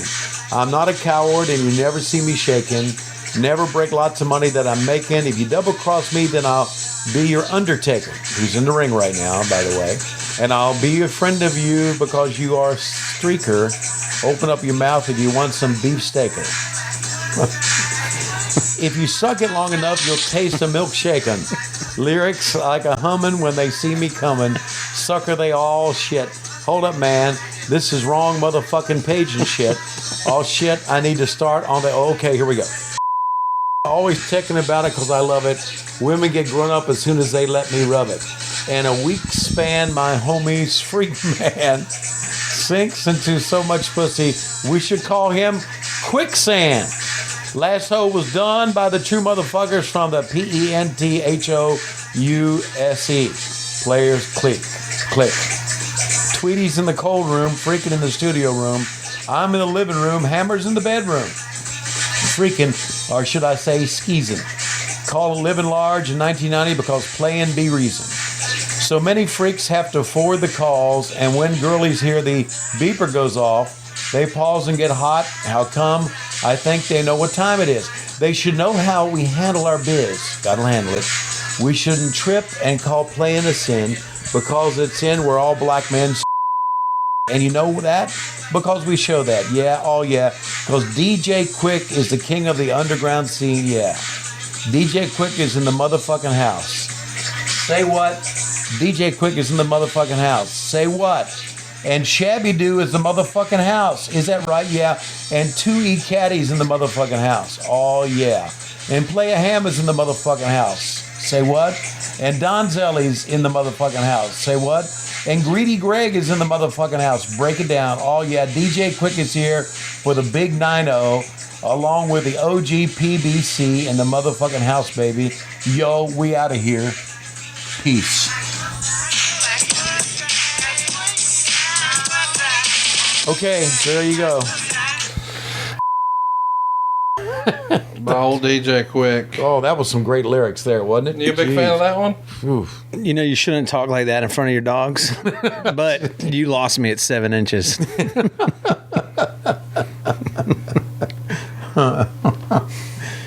Oh, okay, so there you go. Just one this week, thank God. Yeah, the other one that we are not doing now is Afro Man Because I Got High. Okay. Have you ever heard that song? I haven't. Never heard it. Well, You've heard that song. Here's a sample. Okay. Roll another blunt. Yeah. We got Hose. Is that the one? No, this is la da da da da da. Okay, I've heard it. La da da da. La da da da. La da da da. Okay.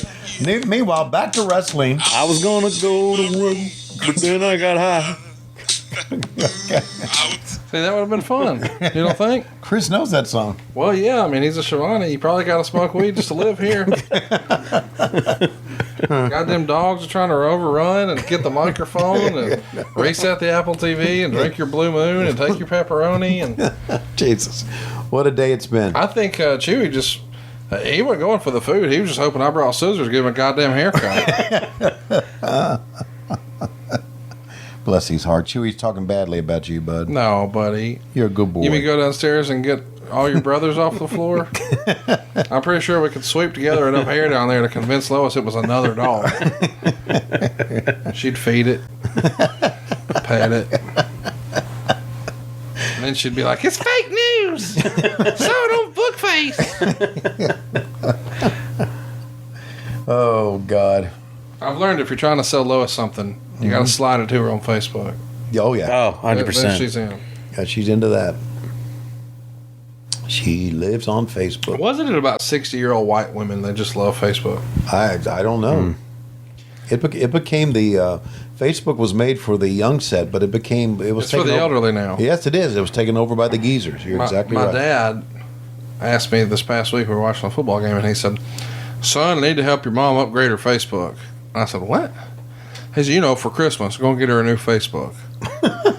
And I had to decipher old redneck for a minute. I was like, "Dad, do you mean you want to get her a new iPad?" He's like, yeah, her Facebook thing. So my mom apparently has an iPad solely for fucking Facebook.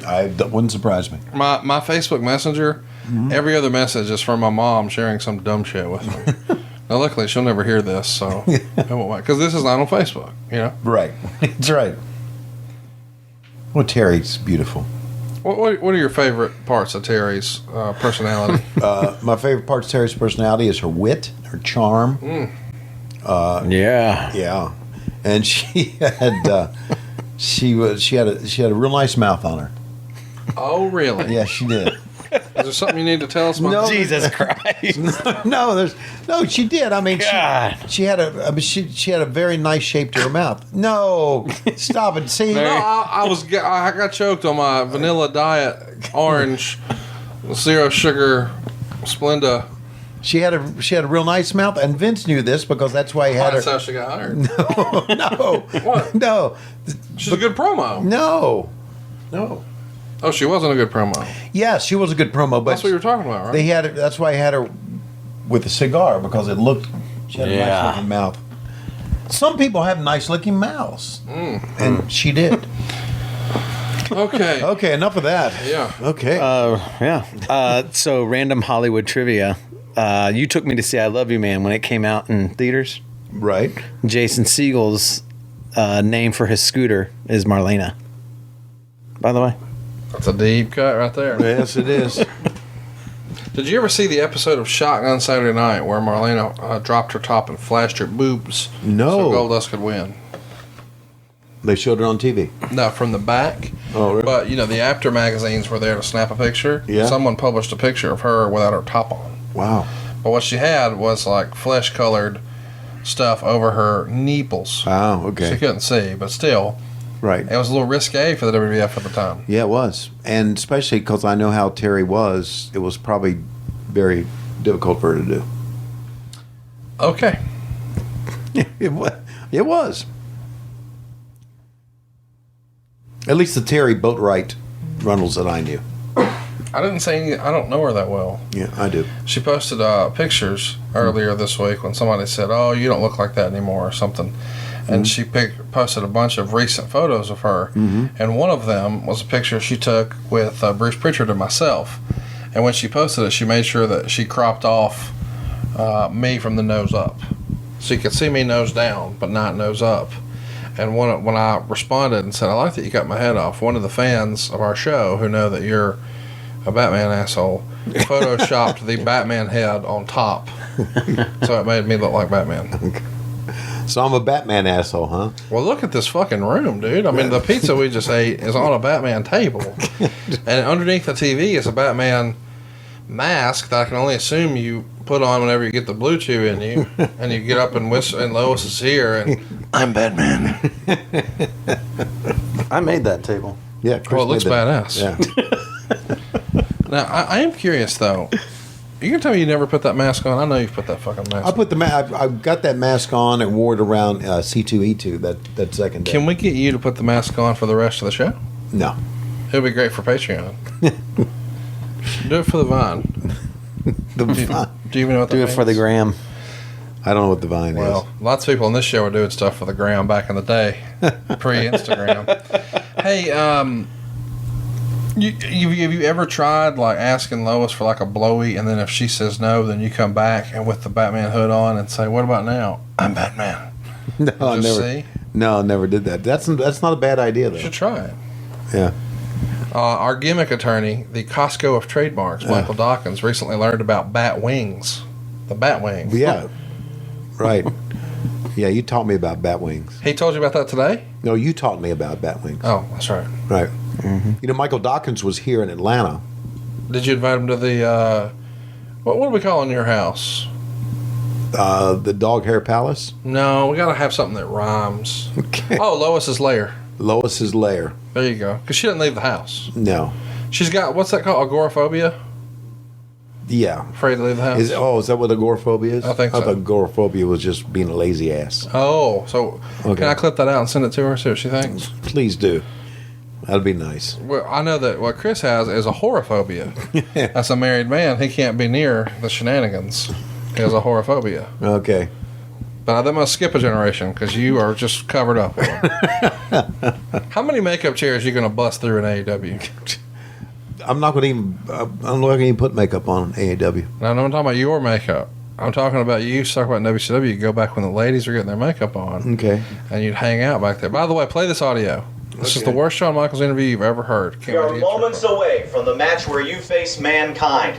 Mankind spoke earlier, saying that Paul Bearer is leading him to his destiny. But Shawn, everybody in the clique knows that this is your destiny, the World Wrestling Federation title.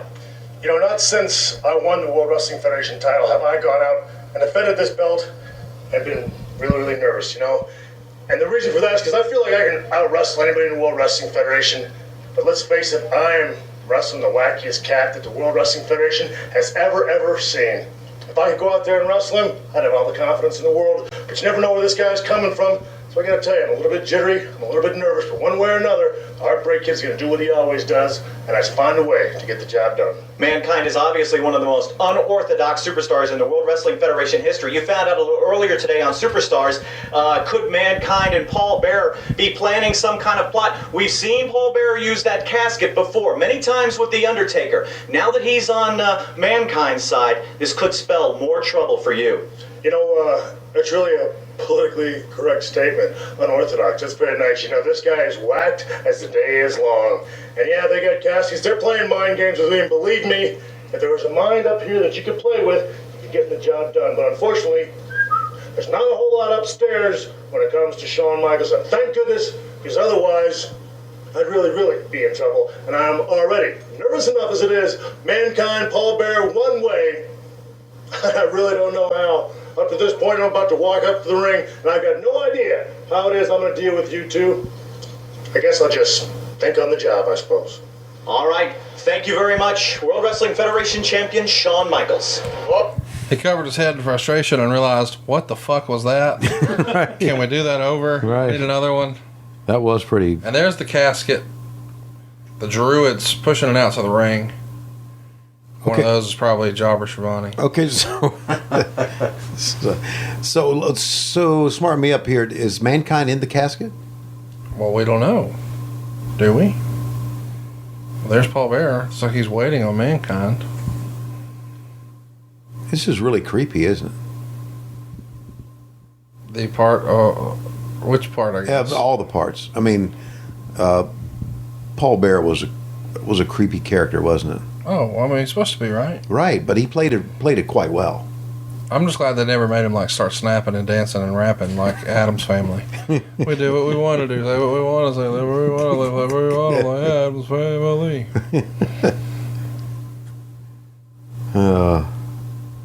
So what do you think of that Shawn Michaels promo? Luckily, there's nothing in my head. I'm not very smart. I'm dumb. I'm not going to overthink this because I don't have the power to think. I don't even know what I'm going to do. I'd really be in trouble if I did. I'm so nervous. Oh, I'll see you out there. Fuck. That's the champ, man. Does he ever talked about that promo? Did he ever? No. Okay, he's just completely ignored it. At StarCast 92, we're going to do a panel where we're just going to play that interview and get him to respond. Oh, and there he is. Yeah. Thanks for the spoiler, fuckhead. Well, who else would it be? The Undertaker. No, the Undertaker's already wrestled. Yeah, but he's the dude in the caskets. What the hell? I look at Shawn Michaels' pyro set up. Mm-hmm. All the glitter everywhere. Looks like a night at the Pony. That's from Goldust, so that glitter. So this match got, you say 4 3/4 stars with a fuck finish. If it had a real finish. By the way, Mick Foley, even to this day, says it's one of the best 3 things he ever did in wrestling. Wow. Best match of his career, he said. I think this and his match with Triple H at Royal Rumble are probably my 2 favorite matches he had in the WWE. I know everybody talks about the Hell in a Cell, but those 2 are way better to me. And how about this reaction for Shawn? The crowd he's over with this crowd, man. Oh, yeah. At this point, I don't think there's even a question. He's the best wrestler in the United States. We should mention on the other side, Hulk Hogan's the champ. And Hulk Hogan in 96 versus Shawn Michaels in 96, as far as in-ring bell to bell, there was no comparison. No, there wasn't. Oh, Playgirl's Man of the Year is what that sign says. What do you think, Chris? Is that the most beautiful belt in wrestling history? Not really. No, I was more for Hogan, and I know Shawn Michaels kind of started what we see today with all the flips and all that kind of stuff, and Hogan was more old school. I was more into Hogan. Well, I'm talking about belts. He's talking about the belt on these ways. No, I didn't like the belt. What's better? I always liked the WCW belt. The big gold belt? Yeah. Yeah, I agree. That's a great belt. But this is a good... Or the what was it? The 6-man tag belt. Oh, I like that one too. So Thank much. you very much for saying We made that. it almost. This is my first trip here. I've yet to see the attic, but it's hot as shit here. I'm not going in the attic. Thank you, see? Well, you called it. You know it. There's Earl Hebner. Holy shit, we had Clint Jones sitting in the corner this whole time. Didn't once disperse him to the attic. You could have sent you up in the attic, Clint. To look for a belt. To look for a belt. That's me holding the belt on the poster right there, Clint. I'm dressed like Akeem the African Dream, and I've got the belt photoshopped into my hand because he's promised it to me for 3 years. He says it's in the attic, but he just won't get up there and get it. It's not that simple. Chris went hunting for it. We were going to do a whole video series about this, and it was going to be quite the reveal.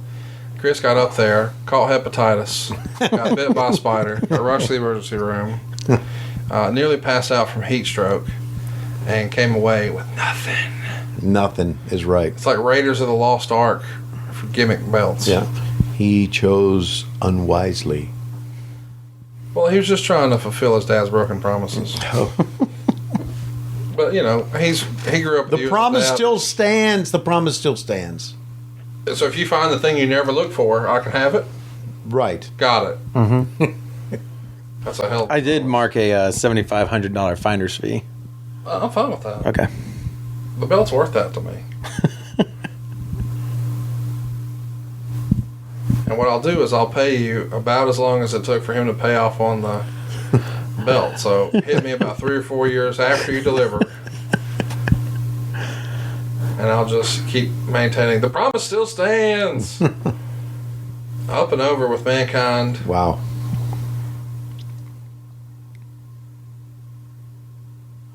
What a character, man. The Mankind character is something else. It was really something I love else. this segment right here. Peeling up the mats. Now, don't forget, they're in Philadelphia, the home of ECW. Watch this with Shawn. You ever seen this in your life? Holy shit. My God. I know it's really not that big a deal in the scheme of things, but when I was a kid, dude, that was the coolest thing ever. Yeah, that is cool. It's innovative. Nobody's ever done it before.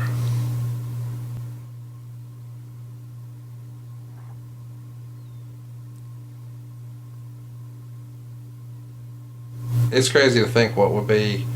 You know, that was such a big spot at the time, just turning around and doing a crossbody from the second rope to the floor. Right. You know, fast forward 10 years and, well, more than that. Now it's a backflip off the top. Charlotte's doing moonsaults off the top, like on regular TV, not pay-per-view. Just, and how about the head on the back of the on the concrete? Bam.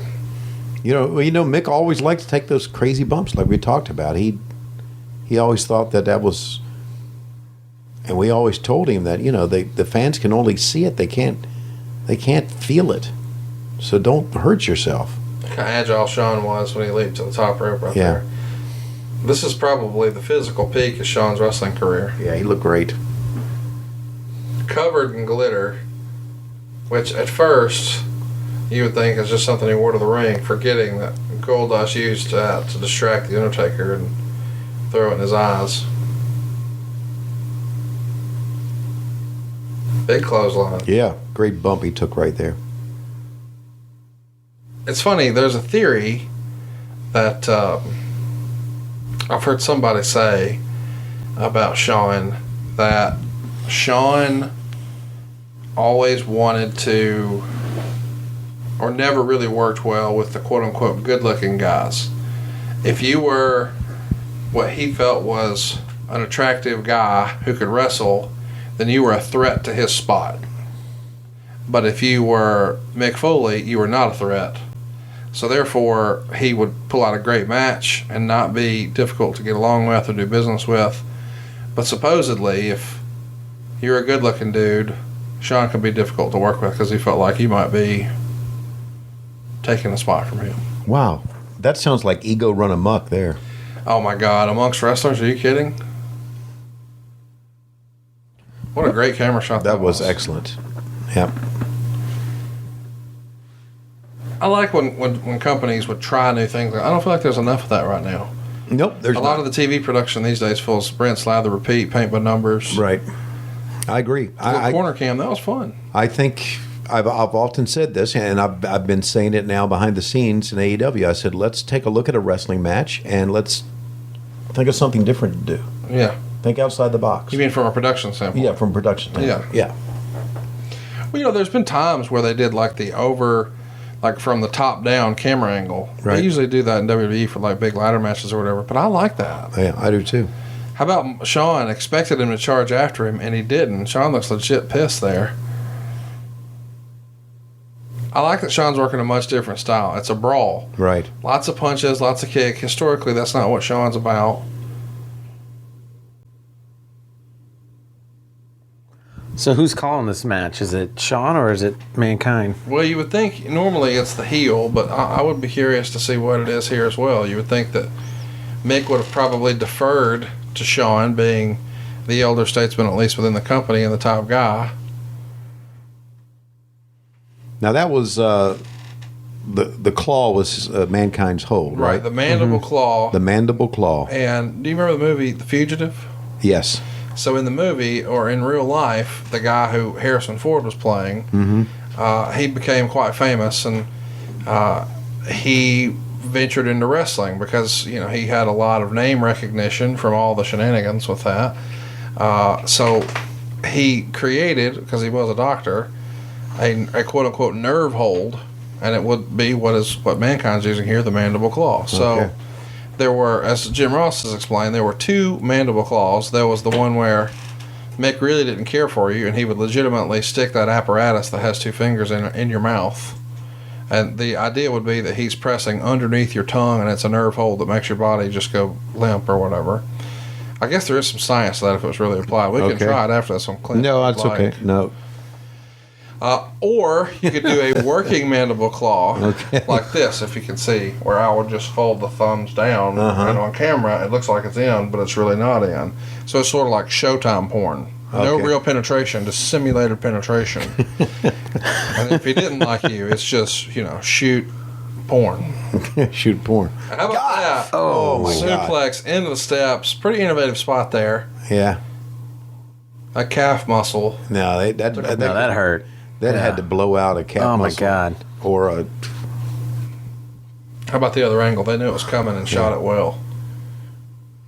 Oh. Jesus Christ. Why would he want to take something like that? Because nobody else had? That would be the answer, but that still does not. But what a story. You know, Shawn is like, hey, you're the bigger guy. Well, I can neutralize you. I'll take your knee out. Right. And as soon as he tries to come in, attacks the knee, very logical, and look, still working on it. For all the things Shawn may have been, you know, chalking up in the negative column here with attitude or problems with Vader or politics or whatever, motherfucker could go. Yes, he could go. And, you know, not only that, I had heard so much about Shawn and his politics, but he always was really a cool guy to deal with. And I know my dealings with wrestlers is much different than a wrestler dealing with a wrestler, but he was always a pretty cool guy.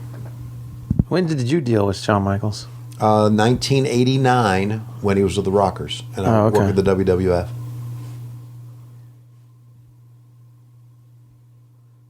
He and Marty Jannetty.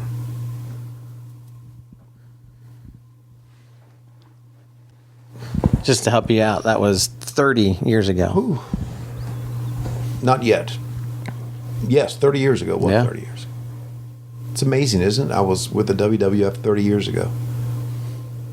Dragon screw leg whip. That's one that I know. I was fixing to say, you know what?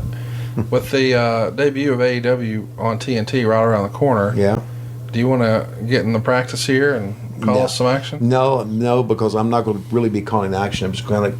JR's going to call the action. I'm just going. Do you want Chris Schiavone to be JR? He's got him in a figure four. Oh, I've seen Ric Flair win a lot of world titles on figure four, and Shawn Michaels has Ric Flair as one of his idols, and between them, they've probably both applied the same amount of figure fours and flucked as many whores as each other. But you got to be concerned there, JR, that the figure four, although it would work on most people, will it work on Mankind? Oh, he's reversed it. That's a good call, Tony Schiavone. It's like you've seen this match before. He releases a hold. Shawn needs to take a break and go learn a new hold. Sassafras. Big right hand. Mankind, big right hand. Irish whip into the ropes. Let's see what we got planned here. Oh, he took the leg out. Drop kick to the left leg of Mankind. Same leg, JR. Same leg. Working on that leg. Great sound strategy. Wouldn't you agree? I would agree. He's got a modified spinning toe hold. Dory Funk Jr. to be proud. Really working on the leg of Mankind. You got to think, is this deranged son of a bitch ever going to quit? Does he know what quit is, Tony? Well, that's a good question, because should he try to get him to quit? How about the half crab here that make Lance Storm jealous by Shawn Michaels? Boy, he's stretching him like a government mule. He's going to make his way to the ropes. Is he going to get it, Tony? Does he even care? Is he trying to get... No, he's going for the ropes. He went to the urn. I guess the urn attracts him. Is that correct, JR? The urn attracts him? I don't know. It's like it must be filled up with crushed up blue chew. I know I'd crawl my big ass over there if it had blue chew in it. Oh, he punched him right in the throat, mate. my gosh, a crucifix into a sunset flip with swords pinning combination. Hey, did you say crucifix? Okay. Oh, guillotine type maneuver over the throat of Shawn Michaels. Down he goes. Tony, are we going to have a double down here? Which man's going to be the first to his feet here? And I would think the guy who's in the best shape would be the first man to his feet. You got to think the longer this match goes, Tony, the more it favors Shawn Michaels, our champion. I would agree. Look at him. Trying to get the feeling back into his knee. What the hell has he got now? He's got some sort of stick. He's stabbing himself. That's the knee he's having trouble with, and he's stabbing it. What kind of perverted, deranged person would do something like that? Lois Schiavone. Just for spite. Oh, he's choking his chicken hair, slithering out onto the casket. Boy, back in my day, caskets weren't a thing, but they are here in the World Wrestling Federation in 1996. The only caskets we had is whenever Schiavone'd call the show, he'd kill the town. We'd bring out the ceremonial casket and know that there were our paydays, just deader than Kelsey's nuts, flatter than a plate of piss. Flatter than a plate of piss. I'd never Where's heard. Mankind? That's the way I used to slap my dick before Blue Chew. Just, come on now, fella. Don't fail me now. Thanks to Blue Chew, I got a stiff upper lip and a stiff third leg. You know what I'm talking about. Kicked him right in the no-no. Oh, God. Well, this is a good match. Dude, it really is a great match. Yeah, 4 and it is. 3/4 stars. Tell a great story. Back and forth. Very believable. Right. And if he's going to do what I think he's going to do, he's going to go running start. I love this maneuver. Oh. Yeah. Very believable. You know what I just realized? What's that? If this Mankind character was a dog, he would be Chewy. They have the same patches. They have the same color mane. Yes, and I saw him trying to get the horse out of his giddy up a minute ago. You're right. It'd be just like old Chew. Poor old dog. He's a good old boy. Now the mandible claw. There it is. No, I don't think he had it. Huh? I think he was trying to choke him.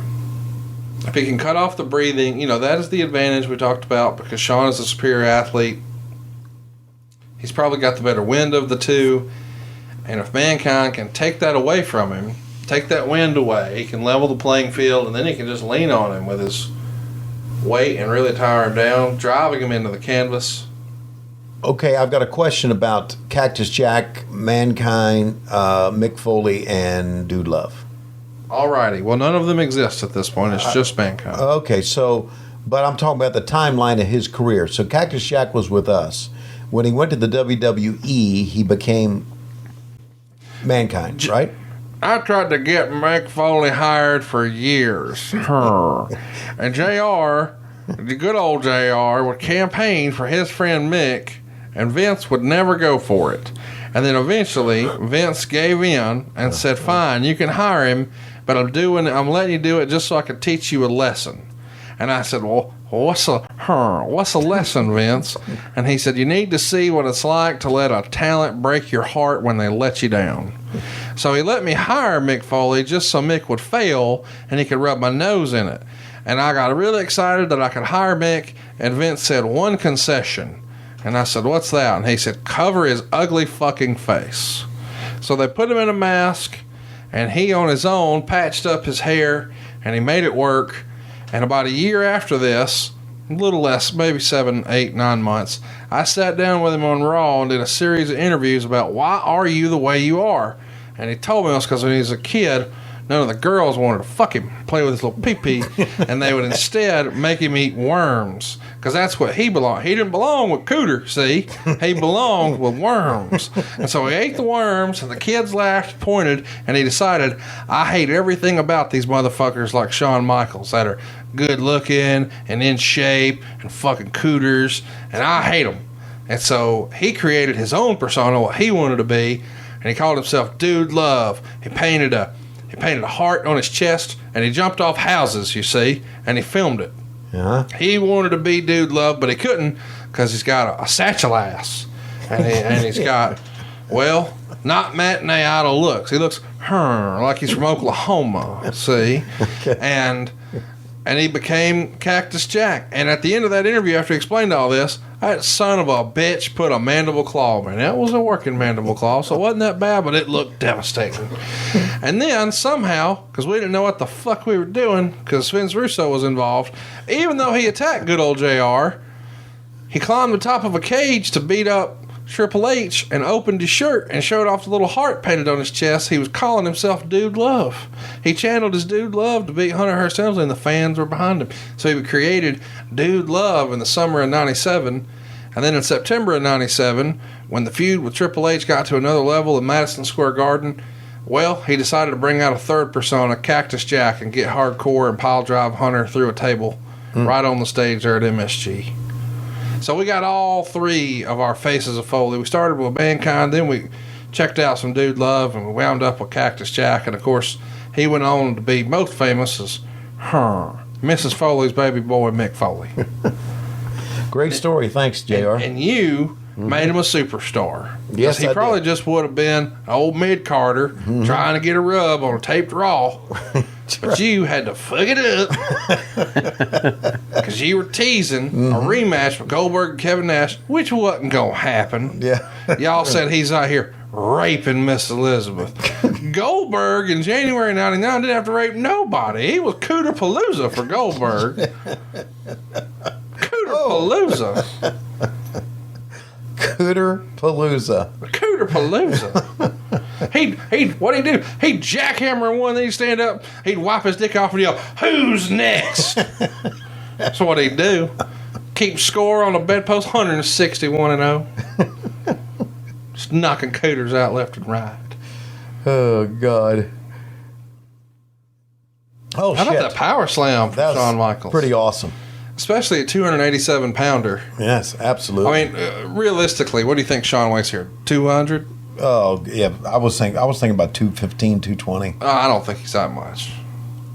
You know, Cody, when he wrestled at the pay-per-view most recently, was like 200. Really? Yeah, I got to look at that spot. Wow. What a great spot. Clint, have you ever seen that before? No. That's a Cactus Jack special from WWF. You have to make sure those ropes are loose enough. You sure do. Once in Germany, they were too tight, Clint, and it ripped his ear off. Yep. He kept wrestling, though. Yeah, he sure did. Because he don't give a shit.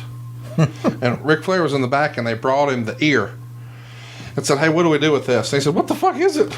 And they said, "It's Mick Foley's ear." I don't know. Nobody's ever brought him an ear before.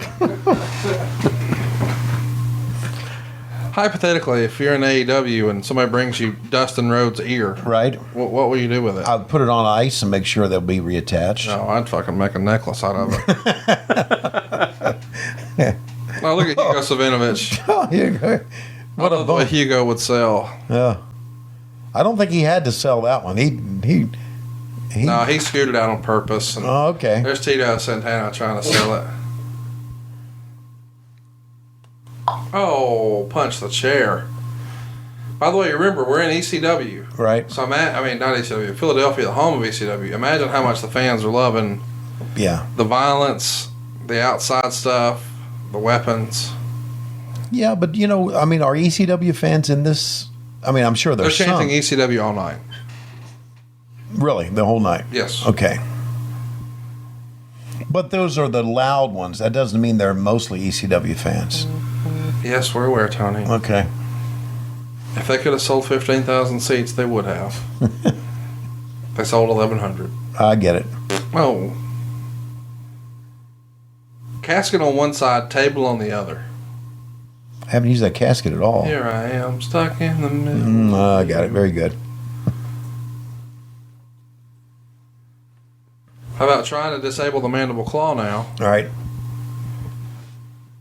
I'm digging this, man. This you ever is put good. the mandible claw on a cooter?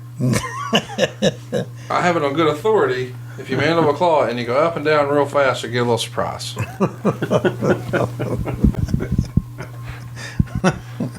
Chris, you're laughing. What? Something you want to share with us? Oh. No, I don't want to teach Dad all the tricks. What would be great would be if your dad did the mandible claw to Lois, but was in the background making Mankind noises. Uncle Paul! What do you think? I think you scared Chewy. You did. did the other 4 hairs fall out? He looks like Ric Flair's dream in '87 right now. I gotta put a picture of this fucking mangy mutt on Twitter. We're gonna get you adopted, buddy. We're gonna get you to a good home. Oh, he's scared the shit of Superman. Did you see that? Yeah, he did. He turned the corner. And is that a new Superman? I feel like that's been here this whole time. No, it's bless his heart. He's just a very timid dog. Come with you. Come on, buddy. It's okay. It's all right. How about this up and over here for Shawn? Oh. By the way, that's the very bump that in January of '98 would basically end Shawn Michaels' career. The casket was right there. So when the Undertaker did that same move over, it was a jumbo size, Yokozuna size casket, and Shawn came down right on top of it on the corner. It fucked his back up. He was never the same. He would be out of there just 2 short months afterwards. Jesus. That same spot. Don't you think kids will learn from that? Kids today. Dude, Darby Allin's doing coffin drops. I know he is, and he's the first one I'm thinking of. And Darby does some wonderfully crazy shit, but it's crazy. And you just got to think that a kid like him, his longevity is not going to... I hear you in theory, and I know that I'm going to get hate tweets for this, but go ahead and send them to, hey, it's Conrad. I'll take the hate. I love that move right there, leg drop. I do too. If you're not watching right there, Shawn was climbing double arm DDT, which was his finisher, his Cactus Jack. Shawn is coming from the outside in and had his head and neck like over the second rope as he's climbing through, and Mankind bounces the ropes and then comes back and does a leg drop right on the back of Shawn's head. Really, really great spot. I love the way Mankind would do pile drivers too. Very realistically. Yep. So what's the hate tweet about? Darby Allin became a star that night with Cody Rhodes. I had heard Darby Allin's name. I had seen Darby Allin's name on results and things like that, but I don't know that I could have really... I don't know that I knew much about Darby Allin. I mean, I knew that he was coming to AEW, and I knew that they had a cool promo package for him, but like, I didn't know much about him. But him going to a time limit draw with Cody on a big stage like that, and then doing that big coffin drop off the top and taking the bump and then the body bag, like, I learned a lot about Darby. I didn't just know the character then, I knew the work, and I was like, oh, fuck, this stands out. Yeah. And if he was looking to make an impression, he made one. Yeah, he's great. He really is. He looked for a padded chair. And now there's the flat chair. That to be a pretty innovative spot here, if I remember. Of course, Hebner wanting nothing to do with the chairs. Get those out of here. Earl Hebner, AEW. And he opens up the casket. Uh-oh. He's ready to kill Shawn Michaels and get his world title.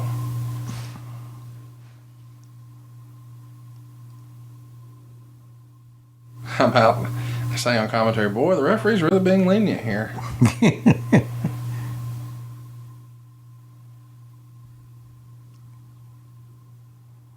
And of course, the concept being that Mankind's playing mind games right. with Shawn Michaels. I always loved this spot where he would do that move and then kip up.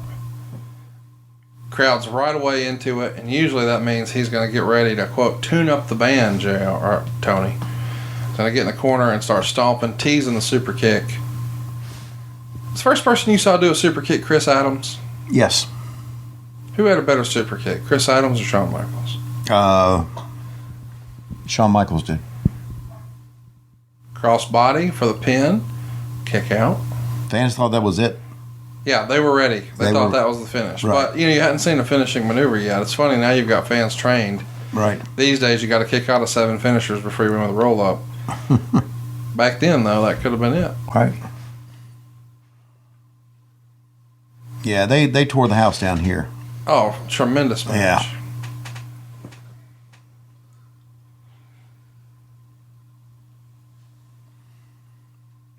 What are they going to do? Every time Cactus would go up top, I'm thinking... What? You ready for this? Oh! Right through the table. What a great spot that was, huh? Whoa. So it looked like Mankind was getting ready to pull a maneuver off with Shawn Michaels, but instead Shawn reverses it in midair and crossbodies Mankind through the table that Hugo Savinovich was calling a minute ago. And you see Shawn Michaels being checked on by Vince McMahon. Vince going over, yelling instructions. Of course, they're explaining, no, he's checking on Shawn, but it looks like he's trying to tease that he wants to stop this match, and Shawn's saying, no, no, no. Let me go, let me continue, don't stop it. Shawn does not want to DQ. Shawn does not want to count out. Shawn wants to keep going. Mankind's up right after the table spot. Big folding chair spot. Oh, and look, Shawn has set a chair up in the ring. Take a look at this Sabu Rob Van Dam style move as Mankind climbs to the top rope and super kick to the chair right into the face. Of course, in this era, Sabu was doing what was called a triple jump moonsault, where he would get a running start, jump on the chair, then jump onto the ropes and do a moonsault. And Rob Van Dam doing the Rob Van Daminator, where he would throw the chair at you, you would catch it, and he'd kick you in the face. What do we got here? Oh, my God. Vader, who was supposed to be in the main event originally, teaming with Jim Cornette against Shawn and Jose, couldn't do the run-in here. There's your DQ win. Officially, it's a DQ. Shawn Michaels wins. Vader takes a big tumble, and Shawn ready for more. Oh, takes the urn to the back of the head. Thanks to Paul Bearer. They called the DQ already, haven't they? Yeah, match is over. And here's Sid, who's going to be taking Vader's spot in this feud with Shawn Michaels. But here he's beating up Vader. They're going to be set to have a match in October on pay-per-view at Buried Alive. And the urn upside down now. And you see it's giving life to Mankind, who no longer has the apparatus on his hand, but he's still got those squirting fingers ready. Squirting fingers? Yeah, like shooting fingers, but different. Got you. Oh, right into the gullet of Shawn Michaels.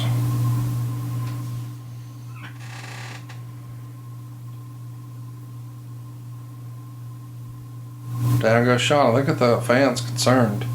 Everybody on their feet. Mankind asking for Uncle Paul to open the casket. Paul can't open the casket, though. It's giving him some trouble. The Undertaker was inside. Wow. How did they get that done? I guess he was in the bottom there, wasn't he? He was under the ring. Right. Or in the bottom of that casket. Yeah. And there you go. Mankind up and over and out of here. Pat Patterson in the aisleway, dressed to the nines, double-breasted.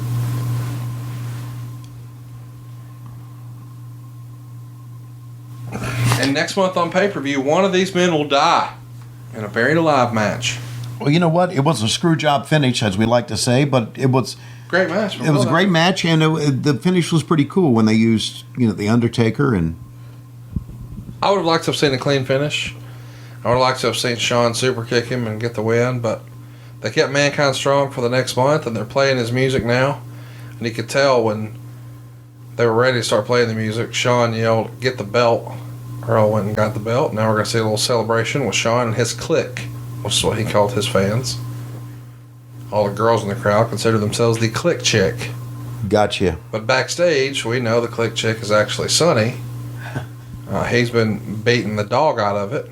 Has he really? And have some of the other boys watch the door because they didn't want Chris Candido, who she was engaged to wander over as he was fucking her. Jesus Christ. She would help him design his house in Texas and do all the interior design, and they went to the Bahamas, and he beat it out while she dressed herself up like the Joker. Dressed herself? Yeah, she wrote about in her book that what he really liked to do was pound her doggy style as she looked into the bathroom mirror and applied lipstick over and over and over. Ruby red lipstick over and over and over. That would really work for him. Jesus. She put all of that in her book for everyone to see. Wow. Which is what I'm waiting on with Lois. And then Tony would demand that he wore the Batman mask. And he would say, "Call it the Batwing, bitch." And he would demand that I called his dick Alfred. And he made me call his tank the Batcave. It was sick. He's just sick. I mean, I did it, but I was scrolling Facebook the whole time. If there was a dislike button for his butthole, I would have hit it. Would have unfollowed it. Now check out what Shawn's doing here. He's going to start stripping. Oh, my God. So he's pulled his trunks down. He's showing off his tattoo to all the guys in the front row who have his face on the shirt. Now he's asking if they want to see the dick hair, and he's like, I think I'll get in trouble. He pulls them back out. Do a little strip tease, and we're still doing this. Like, of course, a decade prior, it was Hogan must pose. Not so much here. Right. How agile was Shawn Michaels in this era, though, dude? He is amazing athlete. Best shape of his life, man. Just outstanding. That girl best performer in the business, probably here. Certainly in the United States. Yeah. And still to this day, regarded as maybe the best, right? Yeah, I think most people have him as 1A or 1B, him and Shawn Michaels in his matches like that. Right. You know, where you think of all the opponents Mankind's had. You know, Austin, The Rock, Triple H, Terry Funk. Look at Vince here. Unbelievable. Vince was like in love with Shawn Michaels as a performer, and I get why. Yeah. I mean, when that bell rang, how do you beat that? Of course, Shawn teasing Mr. Perfect like, come on, one more time. Let's do this. Let's have a match. Of course, Perfect at this point got that Lloyd's of London money. He ain't about that life. Did Vince ever have a threesome with he and Sonny? Oh, no. I wasn't saying that. No. Well, you said he was in love with him. I just meant as a performer. Oh, okay, gotcha. Like, you know, lately people would say, oh, he's in love with Roman Reigns. Just like he continues to push him and see something in him. And allegedly, Shawn could, like, pitch a fit and talk to Vince in a way that nobody else could get away with. But they had a relationship where Vince was like, oh, you just don't understand him. Right. Because he thought he was a really special talent, which he is. And he gave him some latitude that maybe he wouldn't have others. And there's the big reveal, The Undertaker. Look at the crowd go nuts for The Undertaker, dude. Yeah, that was pretty cool at the end of it. With Bret Hart on the sidelines, it's clear. Look at that girl. That's the third time she's kissed him. Her, the two biggest baby faces in this deal, without question, are Shawn Michaels and The Undertaker. And you got to think, at this point, Mankind's got to be one of the biggest heels because of that match you just had. Yep. I love the match. One of my all-time favorite matches. I'm glad I saw it. What'd you think? I'm glad you put it on here. That was good. We see a little video recap package here, and they're not going to show the ECW stuff, but that's really all that was memorable there. And you see Razor and Diesel attacking Savio Vega. Chat me up, Tony. When I look at my clock, I feel like it's about that time. Well, it is about that time, Conrad. And I do want to say that with us now is Sunny. And she's got red lipstick on, and she and Lois are going to have a discussion now about Batman, the Batcave, and about looking in the mirror, and about refurbishing my home in South Texas. And I'm desperately out of time. Oh, there's Sonny again on a replay. We'll see you next week on What Happened When on the MLW Radio Network. How'd you like it, Chris, okay? Oh, it's fan-fucking-tastic. Thank you, buddy. And as always, to our fans on Patron!